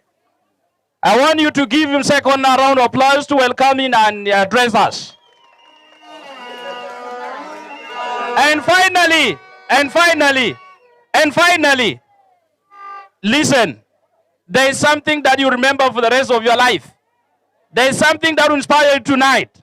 There is something that would make you believe that you are able to make it better than yesterday. And that message cannot come from me. Neither it can come from you.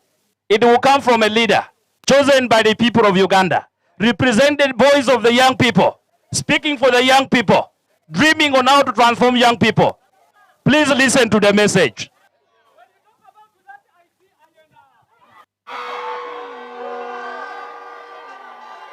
Lira University, oye!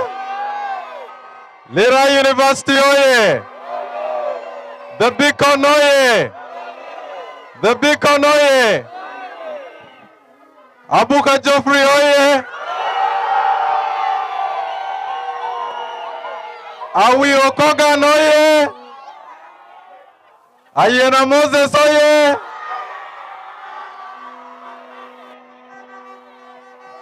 Ogwal Paul, oye! For those who do not know me, my name is Boniface Okot. I'm a member of parliament and I represent the youth of Northern Uganda, and I'm proudly from Lango sub-region. Yesterday evening, I received a call from the Electoral Commission of Lira University. You have a formidable and an impeccable Electoral Commission in Mr. Olang Bismarck. I want all of us to applaud Mr. Bismarck Olang for so far performing an impeccable job. Whenever I see Mr. Olang Bismarck, I see transparency. When I see the chairperson of Electoral Commission here, I see a free and fair election. And this is what all the students want to see, I believe. My conversation with you this evening is going to be very brief. The person standing in front of you here tonight has also been a student leader like most of you here. The person standing in front of you here has also been a GRC, like many of you who are intending to be GRCs here. The person right in front of you here also ran for Guild President of Makerere University. The person here in front of you has also run for Member of Parliament of the Parliament of Uganda.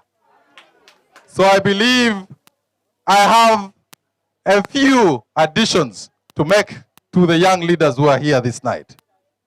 I will be extremely brief in my conversation with you, because I know your primary interest this evening is to listen to your leaders. Your primary interest this evening is to make an informed decision on who will take on the leadership of our very important university. This is the greatest university in our sub-region. And what we want at the end of the day is a leadership that will be able to transform the leaders and the students of Lira University. This is what I want. Tonight is not my first time to be in this university.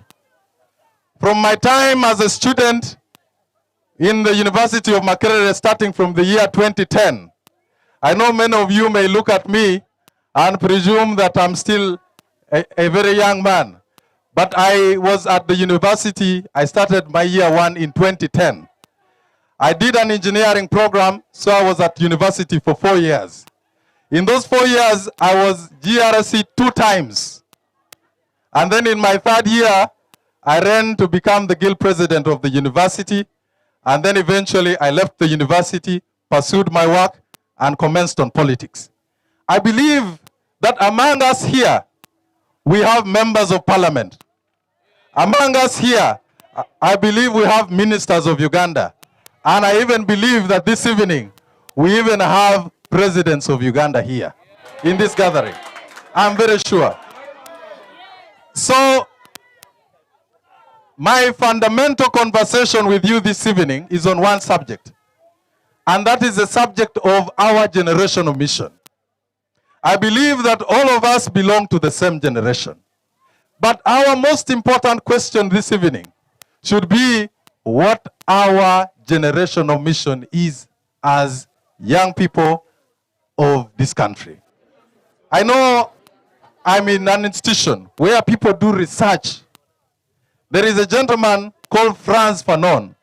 Frantz Fanon was a very popular writer. Frantz Fanon wrote a book which I want you students to look for. The book is called The Wretched of the Earth. And in The Wretched of the Earth, Frantz Fanon wrote that every generation out of relative obscurity must be able to identify its generational mission, and it chooses to either fulfill that generational mission or betray it. I believe that our fundamental agenda this evening is to fulfill our generational mission. That is at the heart of our conversation this evening. In the 1960s, when young people sat the way we are sitting here, the fundamental conversation of the time and their generational mission was to achieve independence of Uganda. And that is why in 1962, on the 9th of October, through a son of this soil, Dr. Apollo Milton Obote, Uganda finally achieved its independence. And that was the fundamental interest of the generation of people like us at that time. In the 1970s, there was change of leadership. President Idi Amin Dada became the president of Uganda. I believe that all of you have listened, either from your parents or relatives, what happened at that time. At that time, there were extrajudicial killings. No, you had no right to your property. No fundamental rights and respect for the people of Uganda. And when young people, when generations sat the way we are sitting in the 1970s, their fundamental agenda was how they could be able to remove this dictatorial leadership of the 1970s of Idi Amin Dada. A number of people as young as you are decided to go to Tanzania, and there were many alliances that were formed at that time. I believe that many of you have heard of the Moshi Conference, and at that time, young people and people of our generation sat and agreed that indeed, with the collaboration of the Tanzanian Defense Forces, we should be able to remove dictatorial leadership at that time. And I want us to clap for the young leaders of that time because they were able to achieve their generational mission. In the 1980s, still, the leadership was leadership of young people. And at that time, there was a crisis that the generation of that time that sat the way we are sitting now wanted to address. And that was the issue of democracy.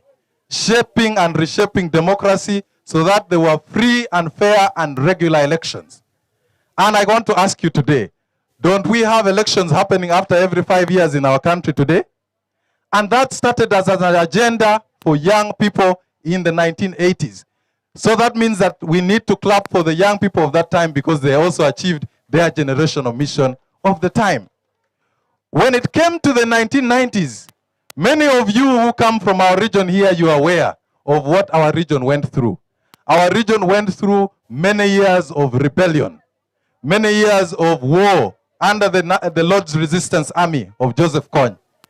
And I recall at that time, this place that we are seated, this land, this was one of the camps. Many of our people stayed here because they were looking for peace. At that time, they were unable to even go to their own gardens. Our people could not even access basic medical help. Our women could not even give birth in hospitals. It was a crisis. And the young people of that time, the generation of the you now, sat and said, how can we be able to restore peace in our region. And there were rebellions all over Uganda. And when the young people of Lao sat, there was a movement that was called Amora. I believe some of you, among you, you know of the Amora. There was massive recruitment of our people to be part of that group. And in Teso, for our people in Teso, you know of the Arrow Boys, right? And these were groups of young people that decided that as a generation, we are going to be able to restore peace. Can we clap for that generation for achieving that particular purpose? Now, we have managed to attain some successes of different generations. We have attained our independence. We managed to abolish leadership that encouraged extrajudicial killings. We now have regular, free and fair elections. Now we have peace. So the big question tonight, and the question that I do not want anyone to sleep on tonight, if you had a lot of sleep, I beg you that tonight, don't sleep on this question. Ask yourself, as a person of this generation, as a leader of this generation, what is the greatest challenge of the young people of our time, and what is our mission? And how shall we address it? This is the toughest question. The vuvuzelas are good. The support we are showing is good. But the biggest headache we should have tonight is, can our leaders be able to address this generational challenge? In fast forward, because I know there's no time. In my personal opinion, the greatest and the gravest challenge of our generation that we must tackle head on is the crisis, is the challenge of poverty. Poverty among our people. This is the biggest problem that our people, this is the biggest rebel that we have as young people. And the question is, how shall we address it? As an institution of higher learning that is centered in this sub-region, as students, what is our fundamental agenda in ensuring that the 39% of the households in Uganda that are still in the subsistence economy can be uplifted?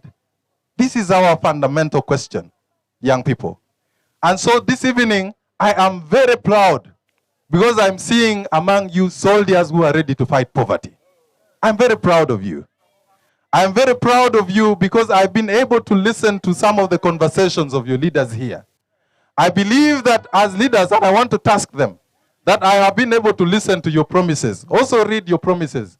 We shall hold you accountable if you do not deliver. Because this is very important. Lira University is ranked the 24th university in Uganda. The 24th best university in Uganda. For me, this is not yet enough.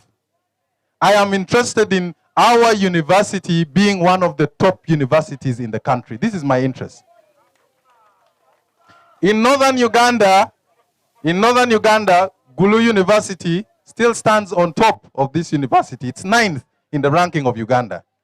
What is our global ranking? Our global ranking as a university in 2024, we are number 11,641 in the whole world. This must be a challenge to all of us. How are we going to premise this particular university? A university with enough land, a university with great infrastructure, a university with great students coming from all parts of the country.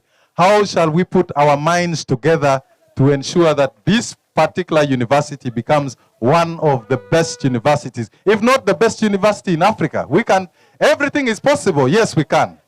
Can't we? So as students of this university, and personally as a member of parliament, I want to make one commitment tonight. The commitment I want to make tonight is that this particular time, I want to be a part and parcel of your team as the students of this university. I want to be part of addressing your fundamental challenges as students of this university. I want to be part of the solutions of your problem as this university. The fundamental task of leadership is like a doctor. It's like the function of a doctor. The purpose of a doctor is, as a doctor, when a patient comes to you, you first do what we call a diagnosis.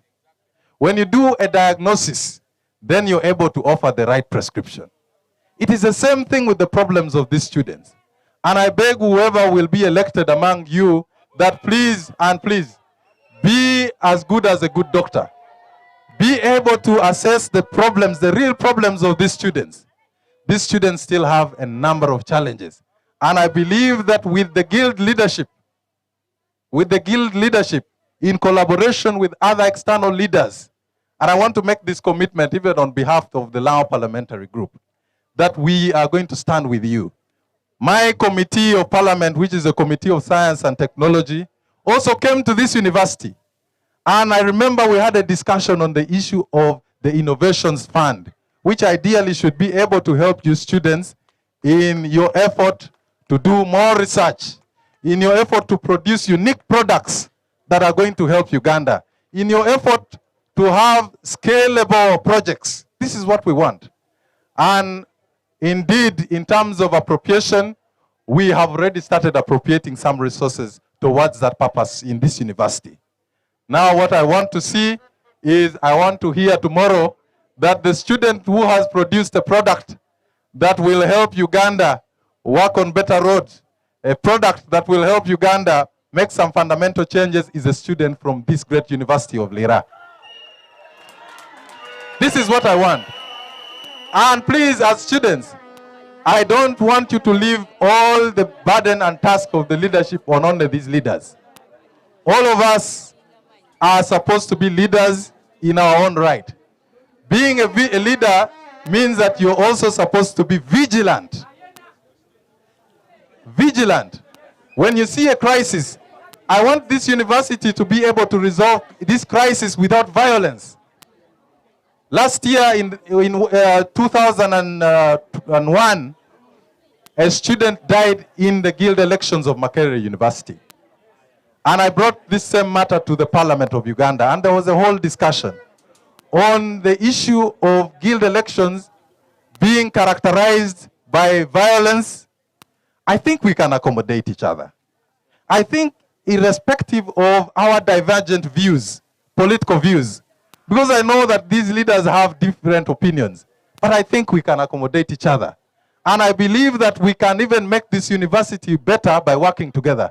I'll be glad if tomorrow one person wins and then is able to accommodate the others in their cabinet. I'll be glad.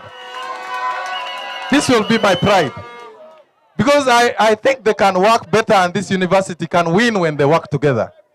I also heard that among the people who are running for GRC, unfortunately, some of the GRC positions went unopposed. And they had to, the Electoral Commission had to write again, asking people to express interest. Let me tell you something interesting, my friends. The secret I'm going to tell you is this. Some of the students say we don't love politics, and I cannot participate in politics.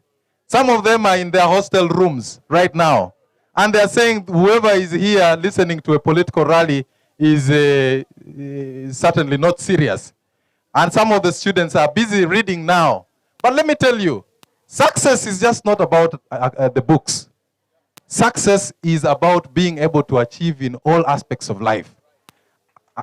And I can tell you for a fact, some of us were in engineering school, but we was also participating in politics. And I will tell you something.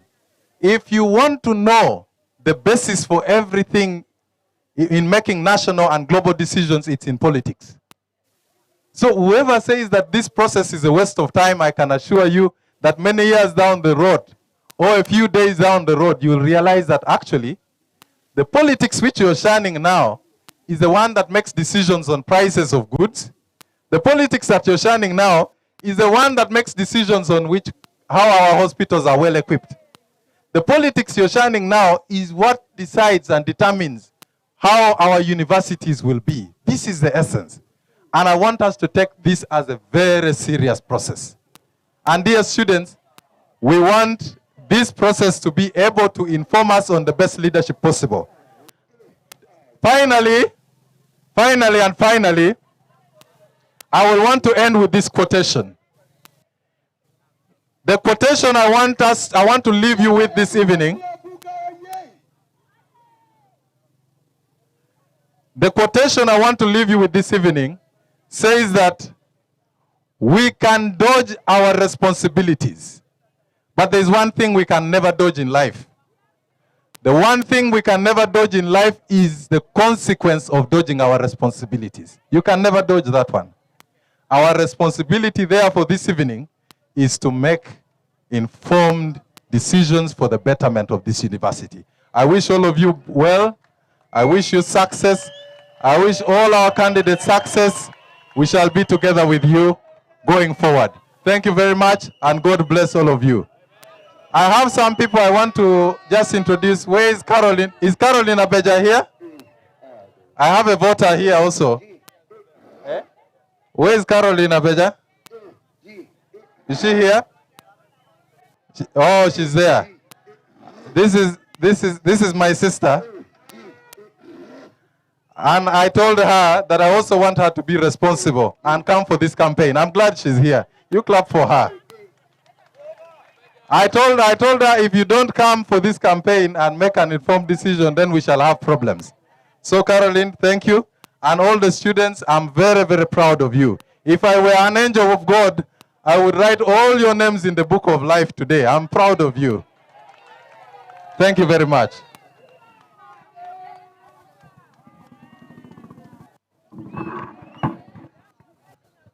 Thank you so much. Thank you so much, Honorable Boniface Okot, for the brilliant message. I believe we have all listened to it. And I want to thank you for maintaining silence. We are moving to the next item, which is questions. This is the order. A maximum of 3 questions will be asked per candidate. A maximum of 3 questions. And you're going to ask your questions. The candidates will be noting them down. As you're asking, you direct it to a particular candidate. After all the questions are asked, then the candidates will be given time to respond to them. Is that clear?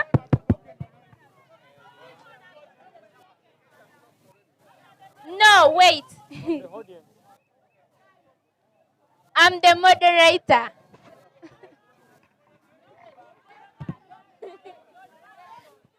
Okay. We wanted to give time to the chief guest to communicate so that we end with the questions, which might take long, and to avoid the noise.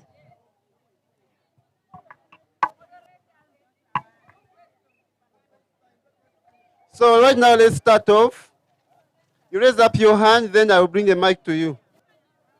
And I have to summarize your questions, like in 40 seconds, you should be done.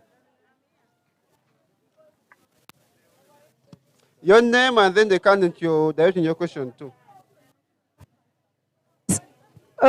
All protocol observed. I would like to say good evening, everyone. I am Christine Nyana. Can we observe silence? Because it's very critical. I'm Christine Nyana, pursuing Master of Public Administration at this university. The unique thing, I'm the only blind person, I guess. So the to ask might not necessarily mean question, sir. Because according to the Constitution of the Republic of Uganda 1995, above all the UN Convention 1848, that's 1849, which put much emphasis on life being a fundamental basic human rights, that everyone deserves it. Above all, the Disability Act 2020, Chapter 4, Article 12. Allow me to present the following. All candidates, I have seen our dear Electoral College. All candidates you are present, I could say they're all competence. Now, my dear ladies, I have a question.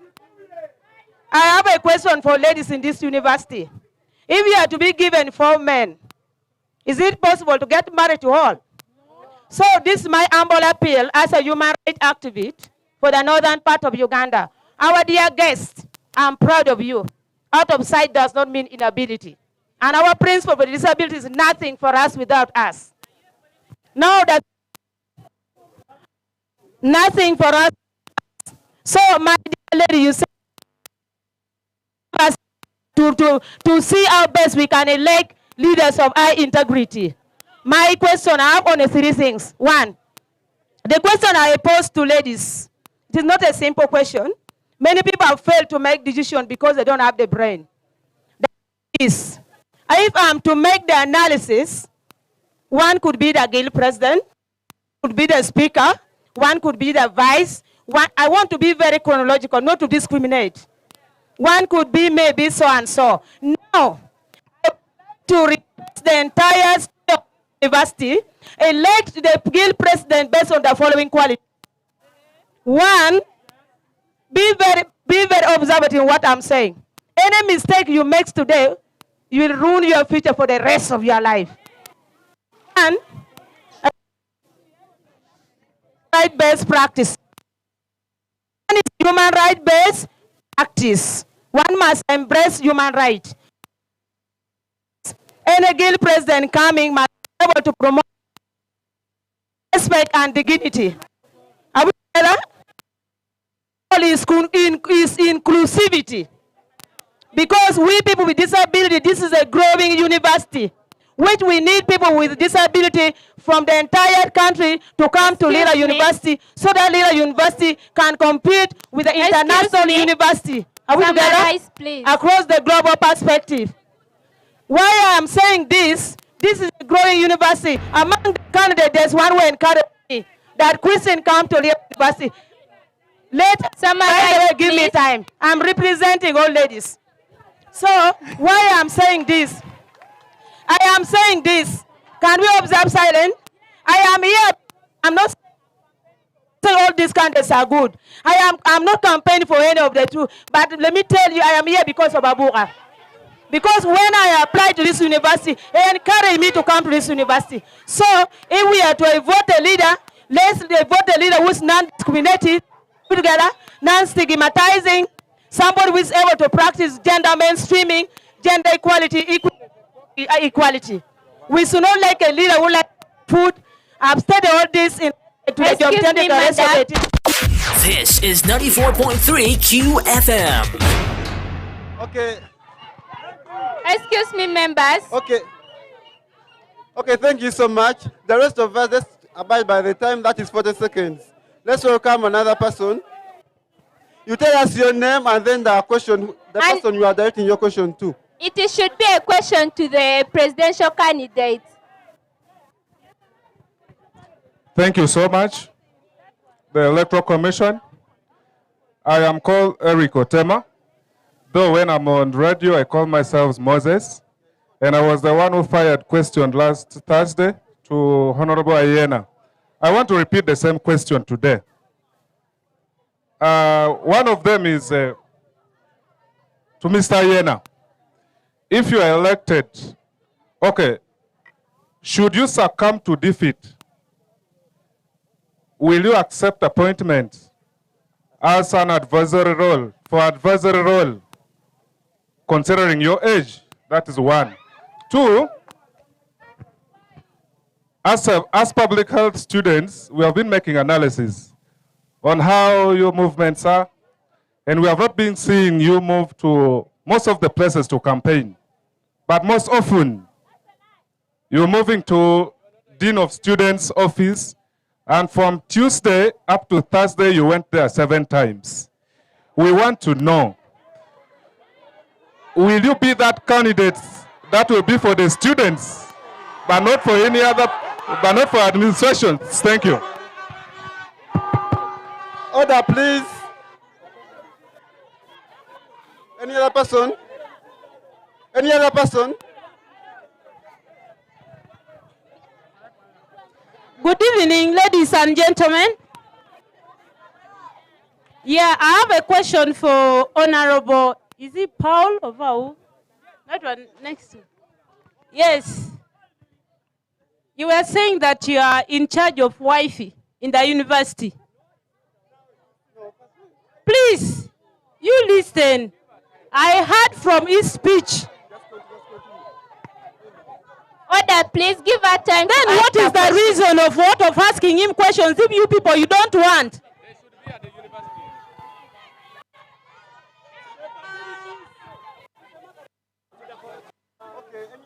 Any other person with a question?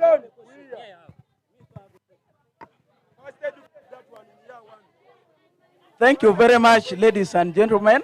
I have one simple question for Mike Babuka. In your manifesto, you've said you'll provide a guild van, but according to the calculation you gave us, we contribute a sum of 127 million as a guild fee for a year, and you said you consulted and the guild van will cost 90 million, which is, according to my math, it's 71% of the guild fee for a full year. So I would like to know, if you take the 71% to buy the van, in your manifesto, you have not outlined the maintenance plan for, of the van. What maintenance plan do you have in place to sustain the van? Thank you. Any other person with a question? You can kindly come closer so that I can easily reach out to you.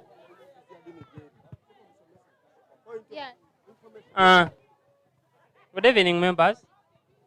My question is going to Honorable Abuka. Members, let us listen each other. We're all aware that there is an ongoing industrial action in Lira University. Still, if I'm not mistaken, in the same year, I think we had the so-called demonstration. These things happening in less than a year is a proper indication that there is a problem somewhere in the administration of Lira University. Now, Honorable Abuka, in case you are given a chance to become the Vice Chancellor of Lira University, discuss 4 changes you can make to make Lira University a better place for both students and the workers as you.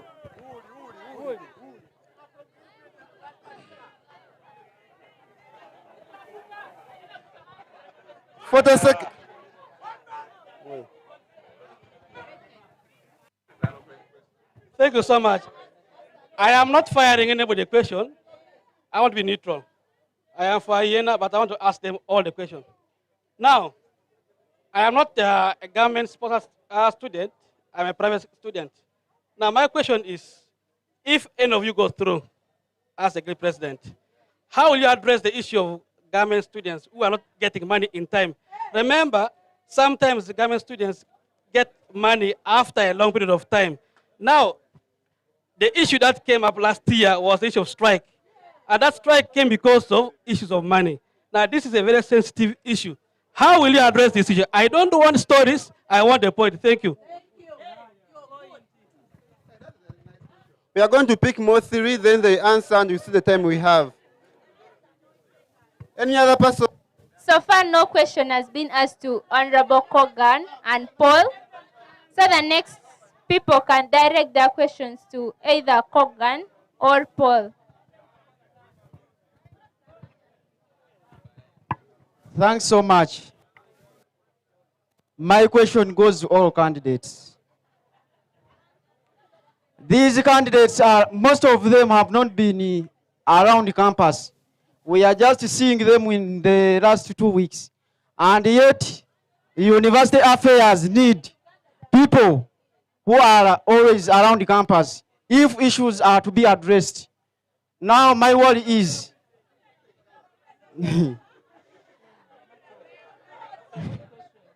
yeah, since these people have not been around campus, meaning that they have a lot of commitment, and now, how will they handle that presidential post, and yet they are not always around campus?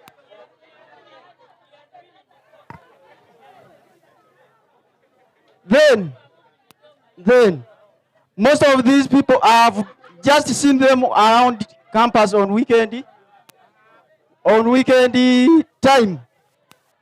Then, and my point is, and my question is that the guild sessions are held normally in weekly days. Summarize, how will these candidates be able to come and compile with the attendance of the guild sessions, and yet it's where we present our issues? Thank you so much. I believe your question has been picked. Let's have another person. Thank you for the opportunity. My question too goes to all the candidates. I believe that the best candidate is going through tomorrow. So if the best candidate goes through tomorrow, and as you're choosing the cabinet, most of you are talking about inclusivity, basing on the culture, the different cultural institutions that we have, considering gender sensitivity. So my question is very simple. When you're appointing your cabinet ministers, will you consider capability, or you will just randomly consider gender and cultural institutions and you forego capability? Thank you. My question goes to all of them. Thank you so much. I'm Daniel Olema. I'm asking this to 3 candidates because I didn't hear them talk about. I'm asking to all the candidates except Paul. I want them to tell us what makes each of them the best candidate to be considered. Okay, for now we are going to welcome one by one, then after we shall see if the time will allow. Let's begin with Honorable Moses Ayena. You can come and respond to the questions asked to you.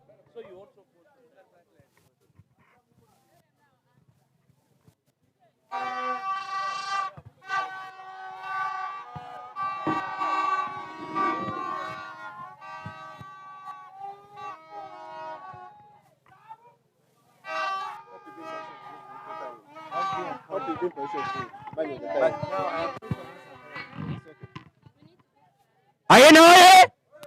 Ayena oye! I am going to begin with the first question from my brother Moses. I would love to know first your age before I give you the answer. There is no discrimination in this university in age. Age is just numbers, as you have stated. And I am ready to work for this institution because my age embraces in me knowledge and experience. I am the only experienced person that can work best here because I passed through various leadership. The offices of these administrators are opened to all of us. I don't see any problem when you see me going to the dean's office, going to the registrar's office, going to the vice chancellor office, going to the chancellor's office, going to the head of department office. That is so unfortunate question. I actually had a challenge when I was registering. I discovered that there was late registration in my tuition, and I went to the dean, but she told me she could not handle that. Then I went to the registrar. That was why you saw me there. And there was an issue of someone who was expelled. I wanted to get the truth from the administration. I went and asked her. I asked her as an incoming leader to brief me what happened with the boy called Kule that they suspended. She told me Kule can still appeal because his suspension was not from the council. And that was what I wanted to know. Another question, what makes us, each of us, the best candidate? I am the best candidate because among us aspiring here, there are those that I nurtured in the classroom. I taught them in the classroom politics.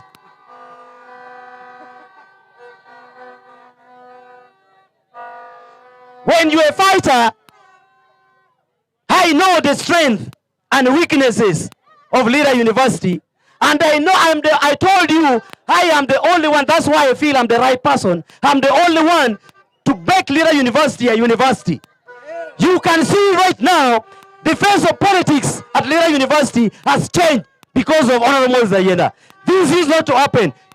I was here last year. We did not see trucks moving around. But because of Honorable Moses Ayena, I have changed. And that is why I feel I am the right candidate.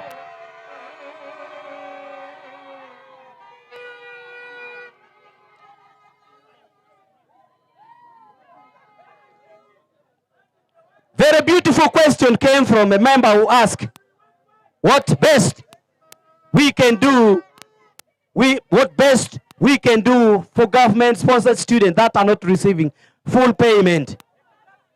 Yes, I took the initiative of asking the board.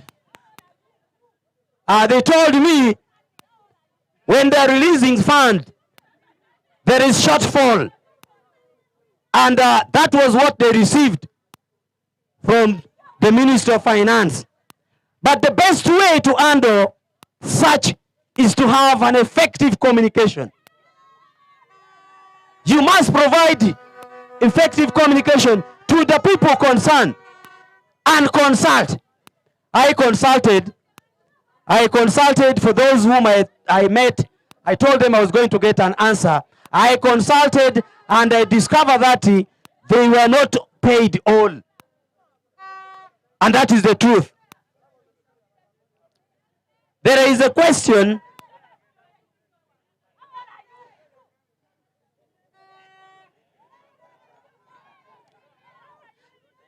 There is a question of incorporating or inclusiveness of gender, cultural institutions, leaving out capabilities. Now, I think on the first of my agenda in my manifesto, I talk about balanced cabinet. I want to assure you, out of these people I am contesting with, I see some capabilities in some of them. When I go through, I will incorporate them into my government. What I talk about balanced cabinet,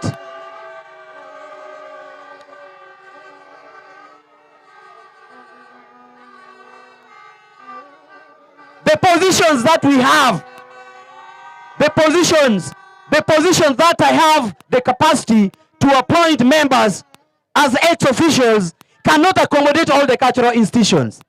Therefore, I will look at capability, whether you are in my camp or not, and I appoint you. There are some of you who are in the various camps moving for GRC.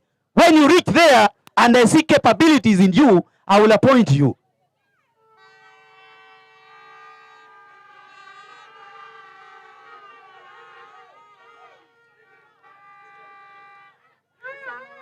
I think I believe I'm done with the question that you submitted to us. Thank you very much.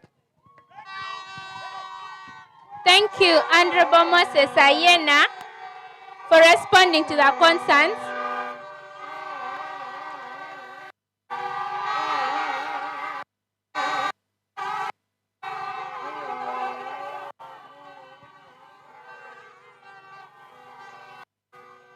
Order, please. Let's now have Honorable Geoffrey Alex Abuka responding to the questions directed to him.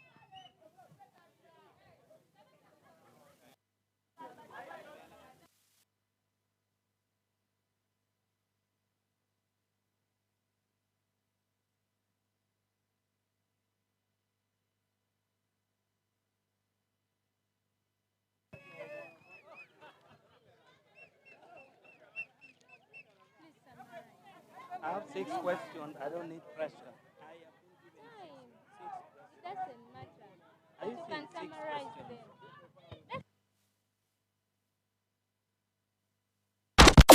This is 94.3 QFM.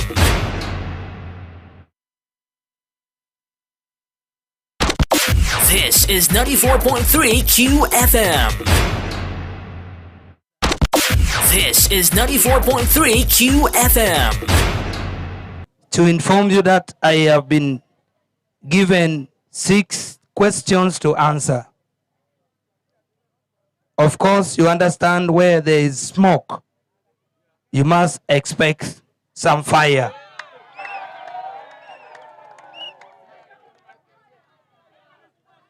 The issue of the guild van. Manifesto has never become any document to be implemented direct. A government entering in power always come up with vision. And whenever it is presented before the cabinet, it is presented as a proposal, which is subjective to debate, and if the cabinet feels it is the right thing, they would go by it. And in this respect, there are quite a number of priorities as the government would like to implement. But if the government feels the most pressing need is not a guild fund, they will decide as the government, not as a president. Number 2, someone has already put me in a very wrong shoes of a VC. This is my first degree, and I don't dream to become a VC today. And therefore, I don't want to enter in that because that shoes is not fit for me. To be a VC means a lot. Please allow me submit.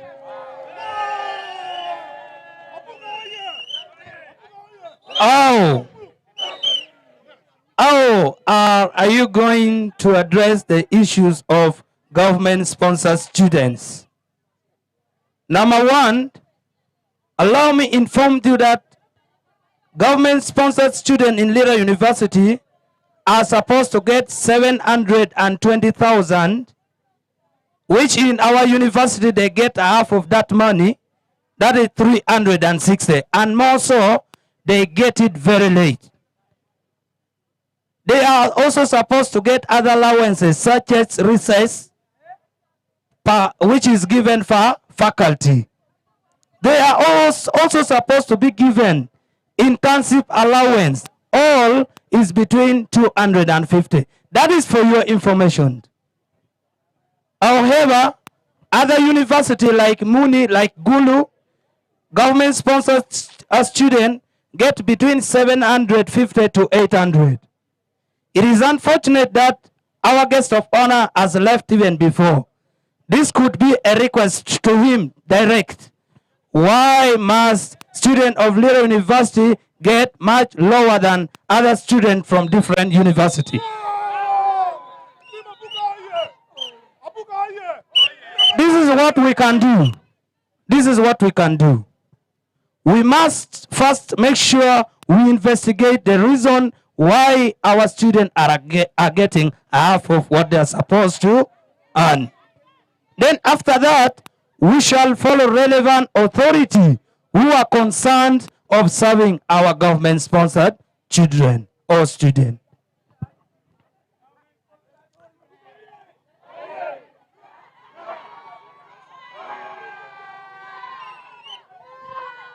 What makes you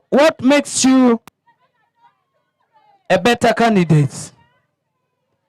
What makes me a better candidate is what you think makes me a better candidate. And it is self-explanatory. Immediately when I was given task to submit my document and other requirements in fulfillment of being duly nominated as a candidate for the position of the guild president, it was already considered that all those that I submitted were the right information that makes me fit for the position. Lastly, how are you going to address our issues since you are always very rare within the campus? On the 19th, when we had the graduations, I think maybe the person who asked this question, maybe because of other commitment, we were not able to see a number of us who are contesting here. We participated in gala here in this ground. We have always been here, and for me personally, my hostel is called Good Shepherd's Hostel, which is just around Laurentia. I have my neighbor who is a member of Electoral Commission. Mr. Dan is my neighbor. That is the hostel where I come from. So I am here, and I will remain here after when I am done with my study. Feel free, I am here for you.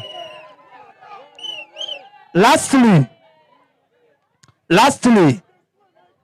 our members, our campaign agenda is based on love, unity, maturity.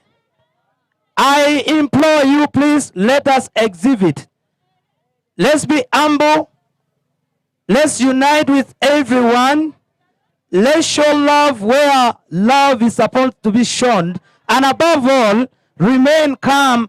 Victory belongs to us.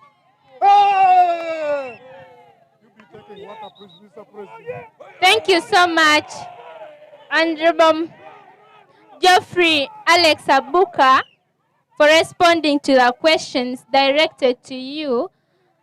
Next, I'll invite Honorable Kogan Awio to respond to the questions that were directed to him. How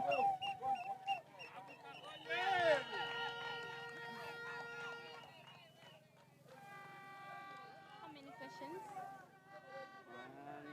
2, 3, 4. There are 4. Okay, 5 minutes.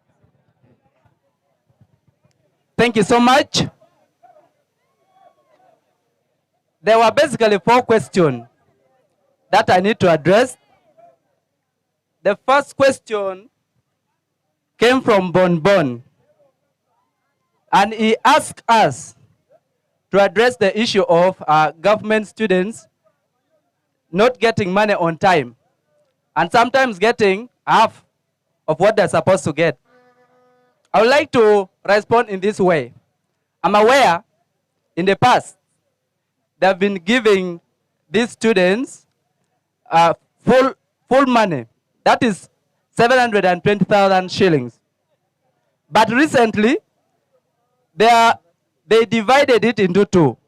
But during our government, we are going to make sure that the government students receive their money on time and in full.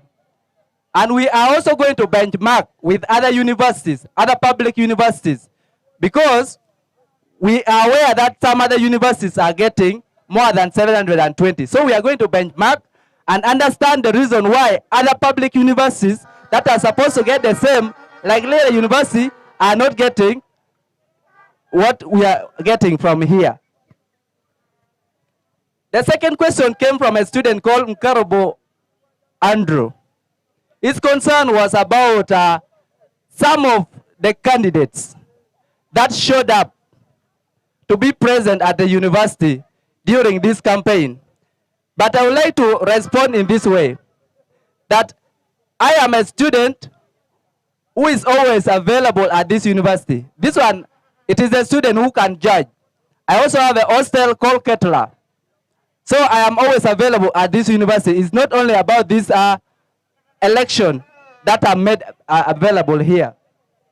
And then the third question came from a student called Gift from community psychology.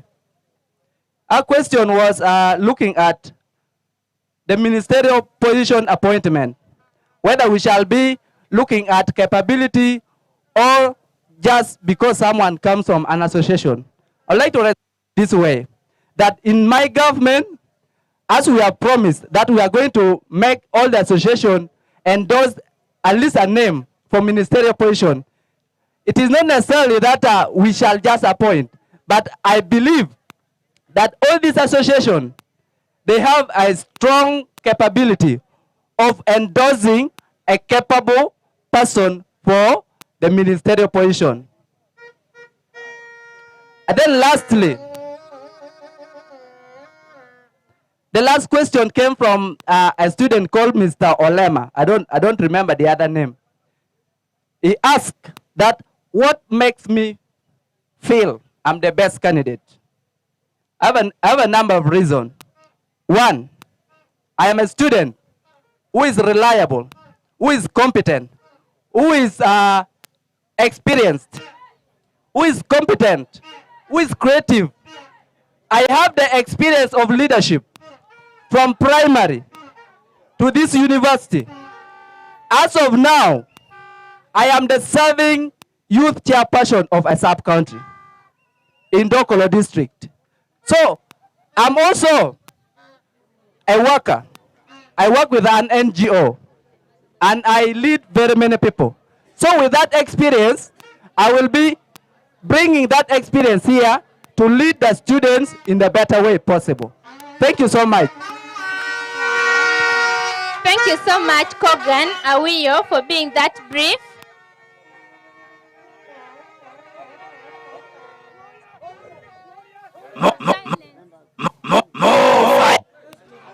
Finally, allow me invite Honorable Paul Julie Ogwal to respond to his questions.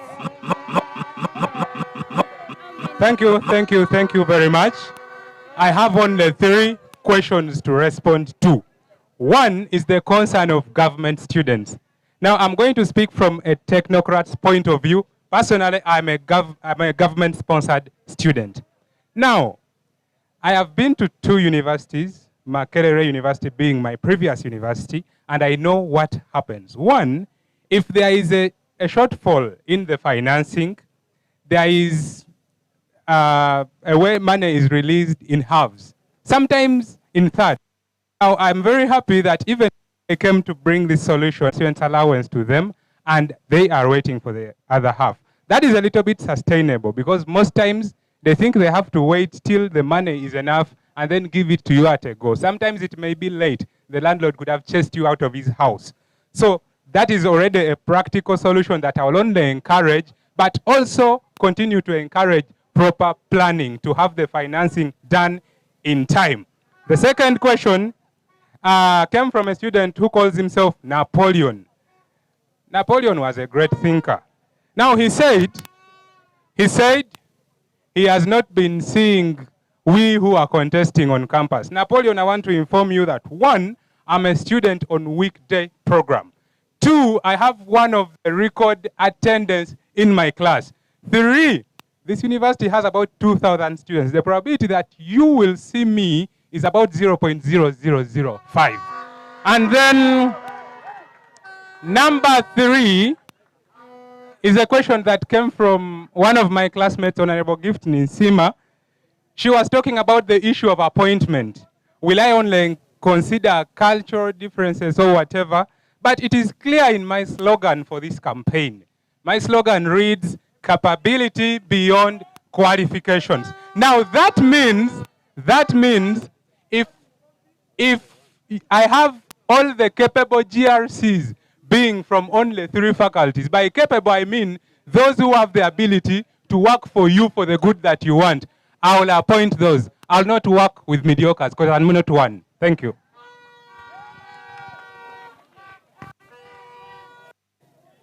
Thank you so much, Honorable Paul Julie Ogwal, and the rest of the presidential candidates for responding to the questions directed to them. At this moment, I'd like to move straight to the next item, Firstly, I would like to thank the university management for trusting us with this role of ensuring the elections of the guild representatives and the guild president for the guild government 2024-2025 run smoothly. And then I would like also to thank the members of Electoral Commission for working tirelessly and make sure everything goes on. And we want to promise you that everything will go on well until the last day, which is tomorrow. And elections will be free and fair. There will be no rigging. The system is very transparent. By the end of the elections, the results will already be there. I would like to thank QFM. I'd like to thank you so much for being here and making sure everything is covered, and also giving an opportunity to those who are not here to follow us online. I'd also like to thank all of you in a special way for coming to listen to your presidential candidates so that to make the rightful decision come tomorrow. I believe we have all listened and we already know who to vote for. Voting tomorrow will begin at 7 a.m. in the morning. The system will already be open. And it will end at exactly 4 p.m. By 4 p.m., if you have not voted, the system would have already closed and you won't be able to vote. All I request for is peace. The ocean is so wide enough for everyone to sail without interfering with each and everyone. So please, let's maintain order. You've seen the security around in case of any violence. We really don't wish you to end up at CPS. So please maintain some order. And I request the presidential candidates during the rallies not to collide. Please, when one candidate is on one side, please, you can move to a different side to avoid collision and interferences. Otherwise, I'd like to thank all of you. Okay, during the election process, we shall be updating you on the results. We shall be providing provisional results so that you know how your candidates are doing and how much effort you need to put in. Otherwise, I'd like to thank all of you for coming. We have come to the end of this program. Please, Team Abuka, we need this ground clean. We don't have cleaners to work on this. Please move with your posters. Move with your posters. Can we have someone to lead us in a closing prayer? Closing prayer.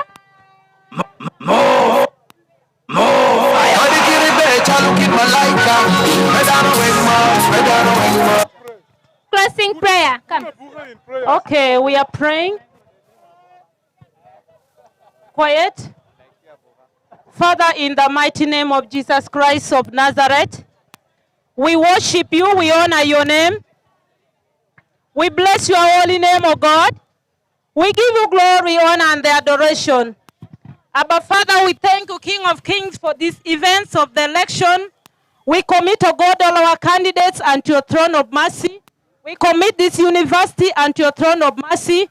Redeemer, we pray, we declare and decree that it will be fair and free election, O God. That we declare that there will be no any bloodshed. My Father and my God, we pray that you will come and take the lead. And you said in your word that a leader is chosen by you. King of glory, you have already chosen, and we are only going to confirm. We give you praise, we give you glory and honor. In Jesus' name we pray and believe.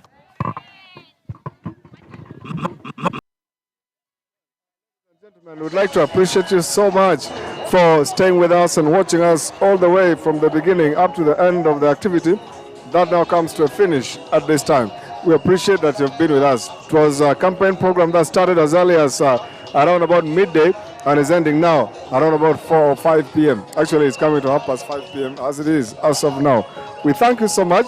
we are going to have a moment of interview with some of all the presidential candidates who have been campaigning here and having time to talk to us on YouTube of 94.3 QM. Hello, Mr. President. Yes, please. How are you? I'm okay. Good. Yes. You have been campaigning for I don't know how many days. How was it? It was not an easy one.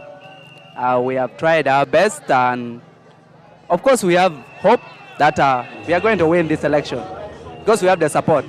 Yeah, I know the time has been limited, but at least we have tried to utilize it in the best way possible. Yeah. Now, rate the difficulty vis-a-vis the easiness of the campaign. Yes. Rate the difficulty vis-a-vis the easiness of the campaign. Okay, the differences between the challenges and the easiness, of course, it has not been too hard because we have a grassroots support. So it was all about reawakening them to understand the point and the mission that we stand for. That's why it has not been too hard for us to convince them, to make them understand the reason why we have come up to lead. Yes. Okay, according to the support you got during the campaigns from the beginning up to now, what do you think your position is going to be? My position will be number one because according to the poll that has been done, we have always been on top, and we are hoping for the best because we have enough support that can make us win. Okay, just a hint on how you're going to appoint your cabinet. Okay, the way we are going to appoint our cabinet, since the constitution of the guild allow a president to appoint 14 ministers, we have resolved that we shall be considering association because in the past the association has not been taken seriously in this university. So we are trying to incorporate them into the government by making them endorse at least a name for the ministerial position. Because as of now, we have 9 associations in this university. So if 9 associations can bring for us 9 capable leaders, we are going to appoint them as ministers, and then others we shall get them from within the GRC. Okay, thank you so much. Any last message you have for people who are watching you online? Okay, thank you. In the beginning, you didn't ask me about my name. My name is Kogan Awio. I'm also known as Mr. Van, one of the presidential candidates. What I can tell the viewers and maybe the listeners is that always have hope. And like in our team, we have a lot of hope, we have a lot of support, and we are trusting that people will also trust us with the leadership. And we are asking even people from outside there to become, because we are sure we are going to represent the students' need in the government, and we are the best in this race. All right, thank you so much, Mr. President. You're welcome. That is one of the presidential candidates. His name is Kogan. We have yet another one who is also coming to tell us a few things about his campaign. You're welcome. Thank you. Your name and before we start. My name is Ogwal Paul Duli. I'm a student of community psychology in year 2, and I'm vying for the position of guild president. Thank you so much, Mr. Honorable Paul. We would like to know, throughout your campaign process, what were the hurdles, what were the difficulties and the easiness of your campaign process? Okay, thank you. Now, about the hurdles, one problem we face as Lira University, I think the students have not yet understood the relevance of student leadership. So you find out that when we go to them, trying to talk to them, they ignore and they think it is not important. That has been one of the biggest things that has been curtailing us from doing whatever we're supposed to do. Okay. Now, from the time you started campaigning, if you rate your support from the very beginning up to now, what do you think your position is going to be? Okay. Now, rating the support may depend on very many things, but depending on what feedbacks we find whenever we go to debate, whenever we go to campaign like we've done this, it is promising that I'll be the next guild president of this university. That is great. Yeah. Now, if you will be the guild president of the university, we are hearing here concerns about forming the government, who should be where. How are you going to handle it? Because it looks like it is a very important concern. It is important about forming the government that they are talking about is a cabinet that is supposed to have about 14 ministers. Now, I've always told them, and it is from my slogan. My slogan says it is capability beyond qualifications. Now, the qualifications of being a minister could only mean you being a GRC. But I'll look at other capabilities like what is your ability to execute the tasks that I will assign to you. Now that means I will only consider capability and not any other thing when making up my cabinet. So that means you will be able to pick people who are not members of the GRC and put them as ministers.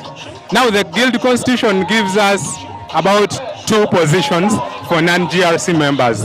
Now in the event that I have 2 people who are non-GRCs but I see they are very competent and maybe, fundamental to my regime, then why not? That is great. Now, one last question. In the event that you do not make it to number 1, if the guild president coming in chooses to give you a position, will you take it? Now, that is a very hard question because personally I have values that I stand for, some of which have been violated by most of the guild presidential candidates. One aspect is the issue of time management. I'm very conscious about time. Now, if I'm going to work with people who don't manage time, I'll not take the appointments. Okay. Thank you so much, Honorable Kogan. One last word for people who are watching you from outside. Okay, thank you very much to the people watching. We request that you please be part of this activity because it is from identifying our leaders in communities that we solve the problems we have as communities. So I encourage you to always turn up whenever there is an activity that has to do with choosing your leaders because the quality of the people is seen in the quality of leadership. Thank you. Thank you so much. I wish you the very best. All right, that was Honorable Paul, who happens to be one of the contestants over here. Thank you so much, sir. You're welcome. Thank you. My name is Deogratius Oguti. Your name, sir? I'm called Mr. Ayena Moses. Mr. Ayena Moses. I would like to know, you had campaigns for a couple of days, and we would like to know the difficulties and the easiness that you had through your campaigns as somebody standing for guild president. Yeah, we have been campaigning for almost now a week, but I think I have not faced any difficulties, except we are only having some few challenges that the Electoral Commission is giving us, and I predict we may not be able to vote well tomorrow because the electorate have not been communicated well on the process of voting. Last year, what I know was that you move to the portal direct and then you go and vote. But this time, there is issues of code that most electorate are not knowing, and time is already up and they have not been told the process. And I predict tomorrow, not majority may vote because of this. But otherwise, the campaign is still moving on smoothly. And it is me who has changed this face of politics at Lira University. It has never been like this before. It used to be just simple politics, a simple campaign. But this time round, it has changed. And actually, I want to change even the University Lira to be like a real university like others, to move away from the position it is holding globally to at least somewhere. Yes. Now, you made a statement. You said that most of it looks like majority may not vote. How is it going to impact on your results as a candidate, as Honorable Abuka? It may not impact on me only, but it may affect all of us as candidates because not all are well acquainted with the internet, but we shall try for those who are around to move to them and then assist them. Thank you. Okay, now I would like to ask you one more question, then I will give you a time to say your last word. Now, you are a civil servant, I believe. You work somewhere, and you study here over the weekend. You will now have to become the guild president, and you have to spend more time here. How will you balance your work at the workplace and then the administrative work here at the university? Thank you very much. I actually handled that before I started contesting. I've already got a study leave for 2 years, and the constitution says once you're elected guild president, you must reside around. I have now taken 2 semesters. This is my second semester when I'm residing within the campus. Thank you. Thank you. That means you're prepared. Let's have you have your last word to people who are watching you from outside on YouTube. Thank you very much. The community viewing us, Moses Ayena feels the best candidate because he has experience.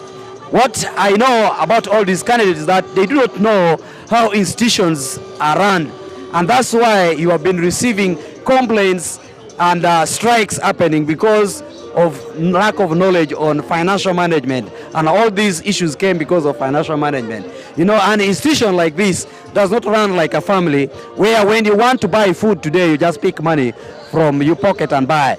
But I will ensure that I communicate to students so that they identify what they need in advance.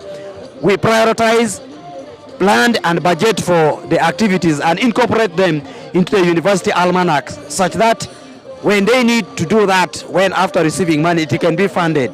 Thank you.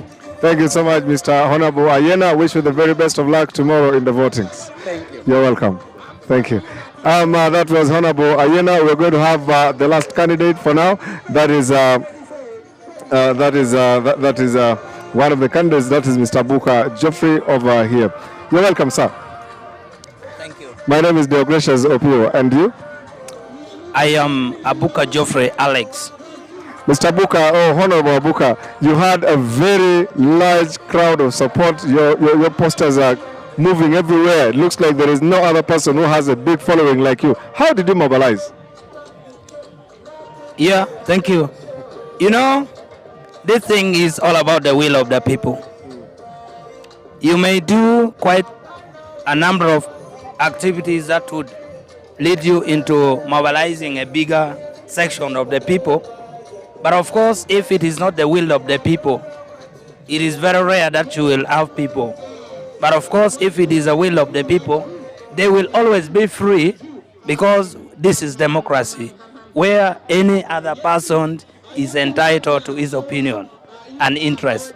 So it is the will of the people that you have seen here. Some people are worried that not everybody will be able to vote tomorrow. Does it appear so to you as well?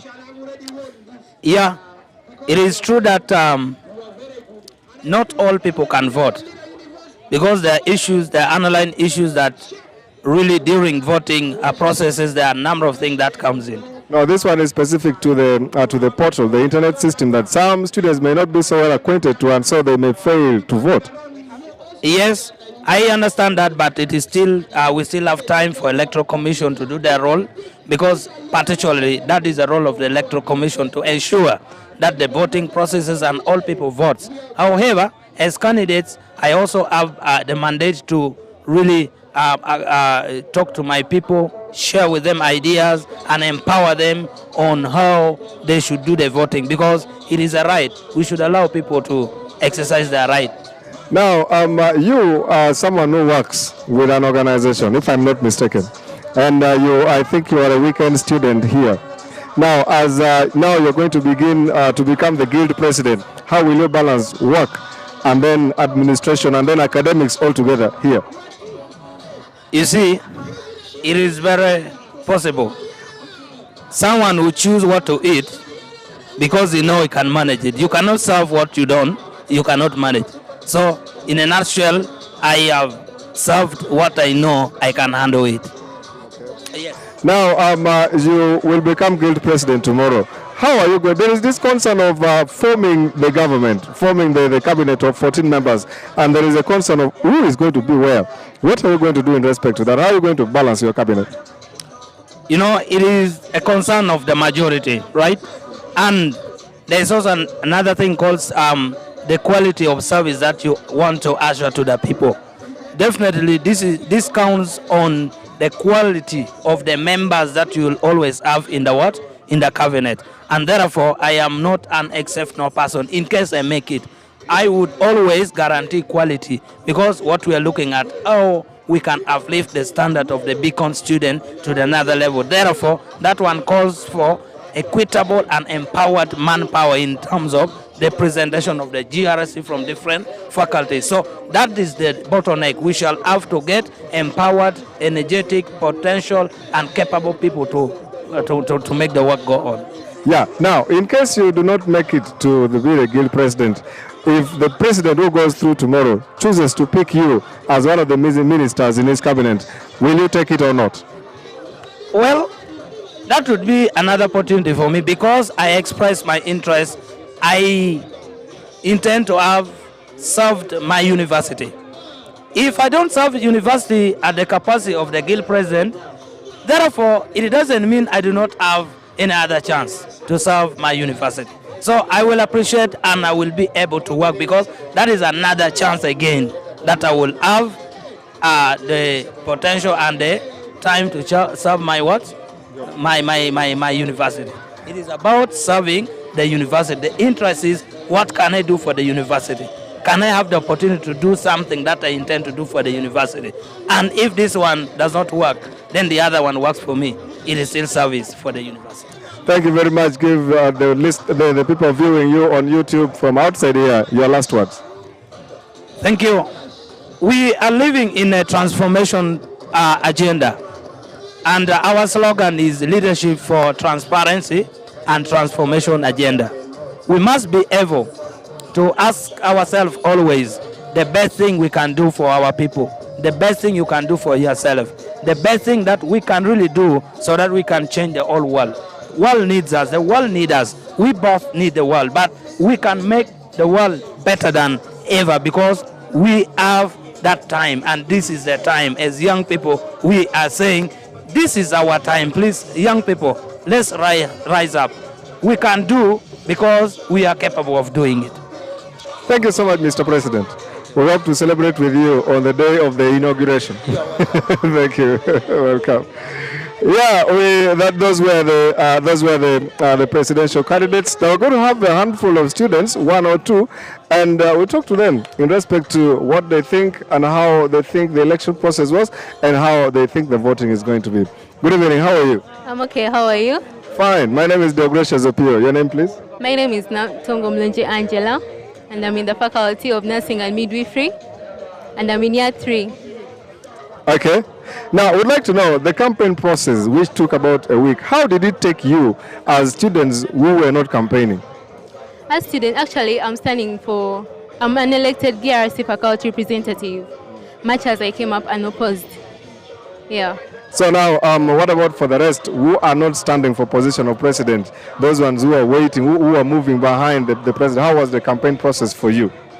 It was really an interesting one. We would see like the different presidents being supported by their camps, like in their camps, and it was really a great experience for us. Okay. Now, what I wanted to know is, were the presidential candidates giving money or gifts to look like they're trying to, incite, should I use the word incite, to make people come and vote for them by using money or gifts or something like that? Were they doing that? For that, I can't affirm, but mere fact that no one approached me with money, and if I'm to vote, it will be from my own point of view and from my own understanding on how I've seen the people, different people, come up on stage, give the different speeches, the intellectuality. It wasn't about money on my side, so I don't know if they're giving money or gifts. That I can't affirm. Finally, we have been told that it looks like the portal, the system, the internet system that people are going to use tomorrow for voting might disturb some people. What do you say about it? For the issue that I trust, I'm not seeing that coming. I'm seeing tomorrow being a very successful day, and the process of voting, I really presume that it will come out successful. Okay. What is your last word to people who are watching you from outside? My last word is that, by the fact that I'm going to be part of the guild, we just have to choose the right person to lead us. Then we shall work together so as to make the beacon come out well. Thank you very much. You're welcome.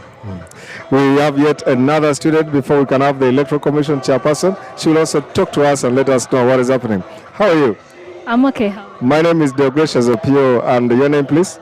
My name is Namazi Martha. Martha. Yes. Martha, how was the campaign process? The campaign process this way around has been interesting. We have been able to understand the leaders we are going to choose. Both, we have got the ones who are intellectual, and some who are just promising some things that can never happen according to our growing university. But after these campaigns, we have seen the debates that they have occurred, they have carried out. We know which leader we are going to have. Now, you said some people are promising some things which are impossible for the growing university. Mention one or two of some of those impossible promises that the candidates were. For that, I might not mention them. No, I don't need to mention the name of the candidate, but the things, the items they are promising to give, which according to you are impossible. like for our health system, it is quite impossible for you to put a clinical sector for students because it is a process. And we know as the university, it undergoes cut-offs as the budget is sent to the parliament, when it is sent back to the university. So that is kind of impossible because everyone in the previous cabinets has been promising that, but it has never been done. Okay, now we are hearing, we are not sure, that the portal is going to disturb some students tomorrow. There are others who may not know so much how to use. Do you think it is true? Is it true anyway? It is true. It might disturb some people, mostly the year ones who have just come into campus.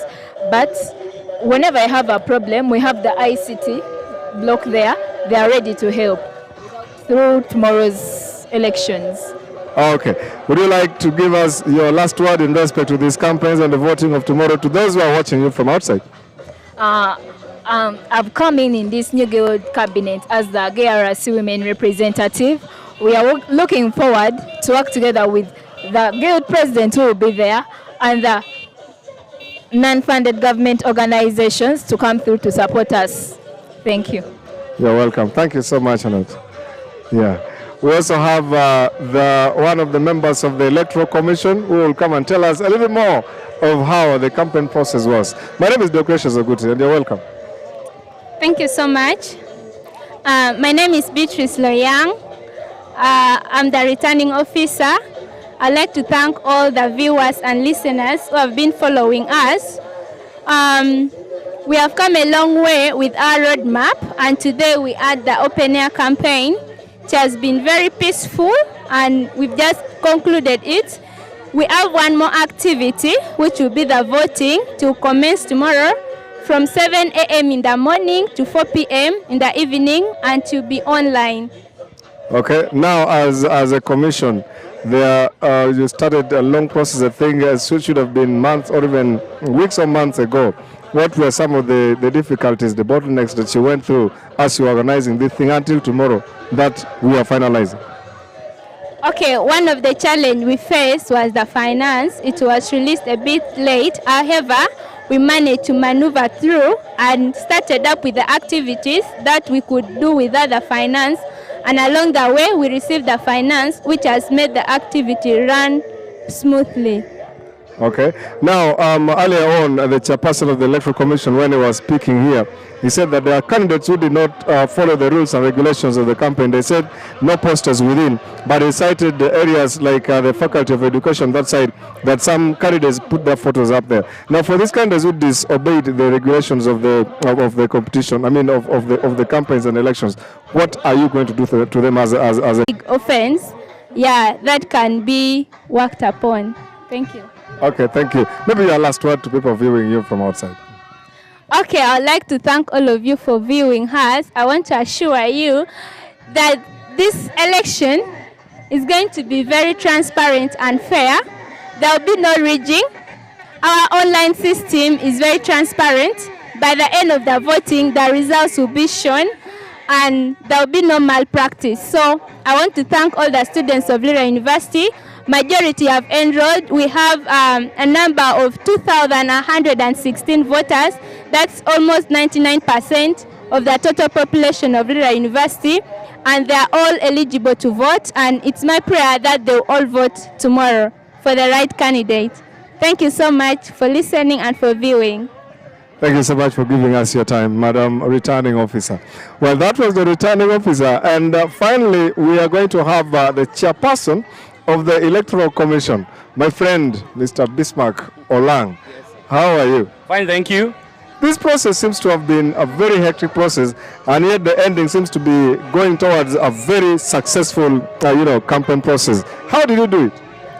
You see, first and foremost, I must appreciate the General Guild Council for entrusting me and the team members to spearhead the process of election for Guild Council at Lira University.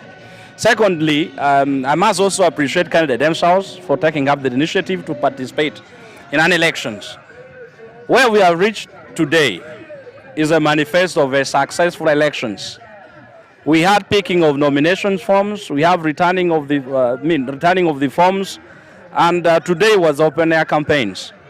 that candidates were able to put straight to the voters what they intend to do if trusted with the manifesto, trusted with the leadership for about 1 full year.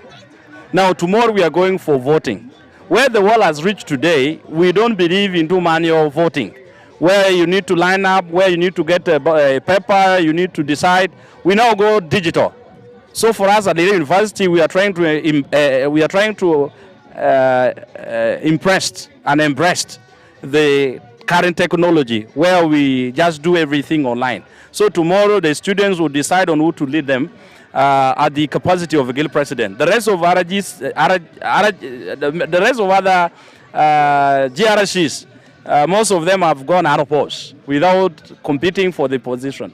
Okay, now we are seeing the ones who are registered voters are 2,100 and something. I don't know the exact figure, but it's slightly above 2,000.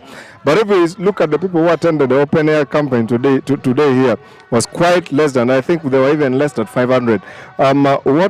What could have caused that? And don't you think it is going to affect the voting process also?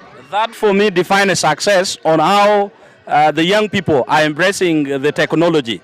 Many of them were following the campaigns online, and many of them were watching on YouTube.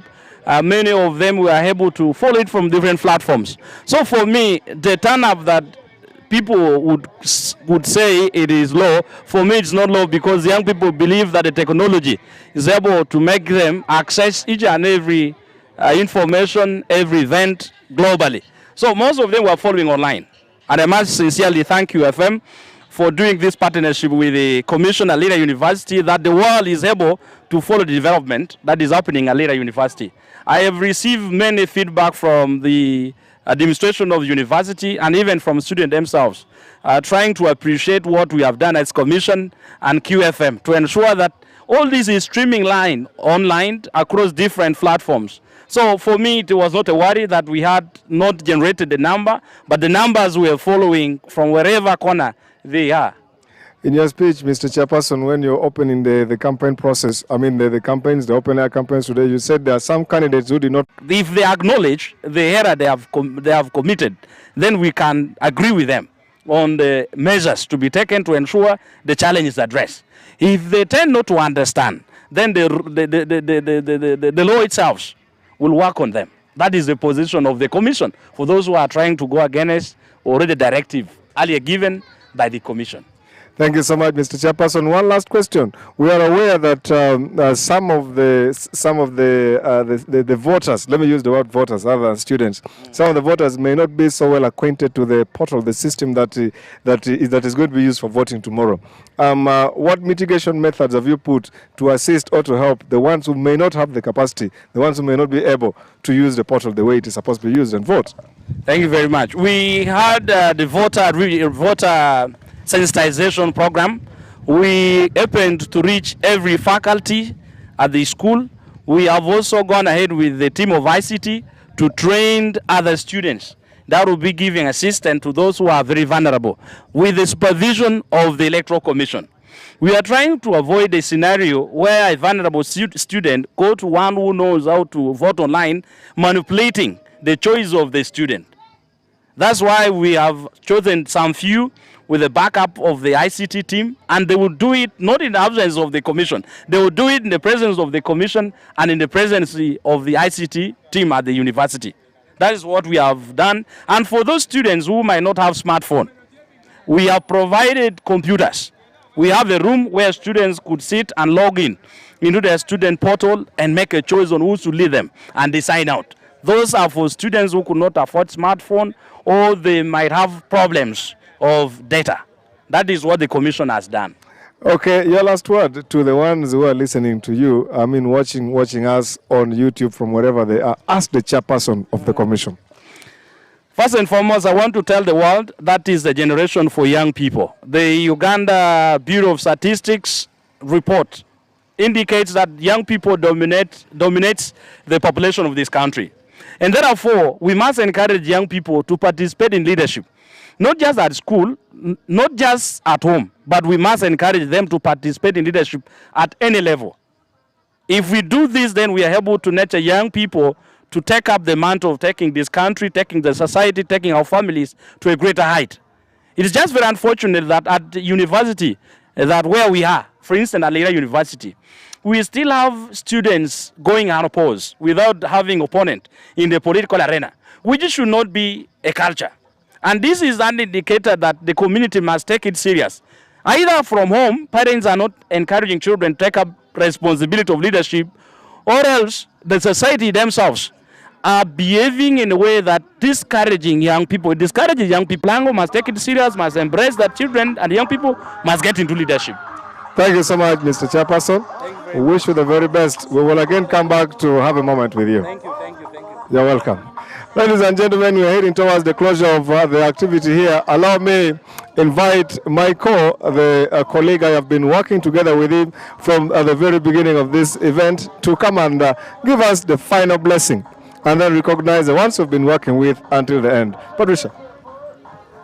Good evening, dear viewer. You are live on the YouTube channels of 94.3 QFM. My name is Patricia Alani. And yes, we've been a crew. We are at Lira University ahead of tomorrow's elections for the guild president. And it was a successful one. I am praying for victory for whoever wins tomorrow. On a set, we had Brazilian. Behind set, we have Juliet, the only female. Then we have Sammy, we have Michael, we have Agad, we have Justin, and so many others, even in station. People have been working together with us. I want to commend the team, appreciate them for the good work that they did, and also you that has been listening and watching us. Thank you very much. We still advise that you can still go to our YouTube channel, subscribe, go to Facebook, the social media pages, and yes, subscribe. I hope that tomorrow, ahead of the elections, they are successful. I am one person who fears politics a lot, but today we had the guest of honor, the youth member of parliament, saying however brilliant you are in class, you need to venture in these things. And he gave us a background of him in school, performing well and still participating in politics. Hopefully, as a student of Lira University, next year I will take up such a position, because today we noticed that there was no female contestant for the guild. From me to you, I want to wish you a ballistic evening and saying all the best. Keep watching the YouTube channels of 94.3 QFM. Keep listening to 94.3 QFM. You can still stream as well on Radio Garden 94.3 QFM Lira. My name is Patricia Alani. Have a beautiful evening.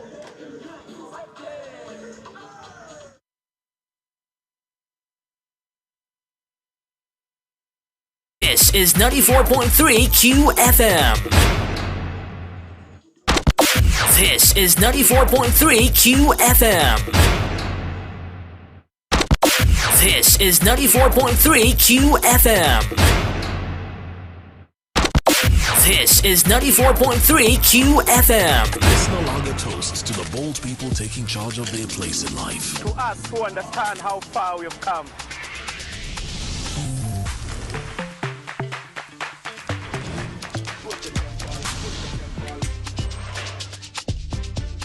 And to us who appreciate where we are. Mfayo kayongeza nawe.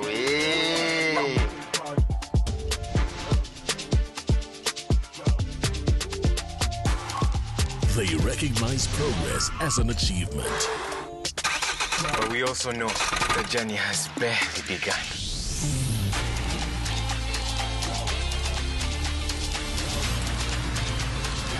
That's why we're here. That means we either find a way or make a way. They never back down.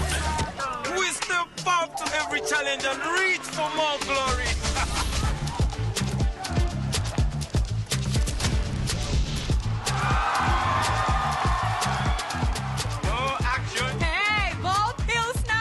Your time is now.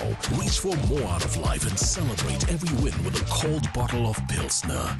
Pilsner Lager. Stand tall, stride on. Big Make it, pack it, share it. The 4G Wakanet MiFi. Pocket it, use it, enjoy it. Visit any MTN service center or Banana Phone World outlets. Get it at 75k. The MTN 4G Pocket MiFi is it.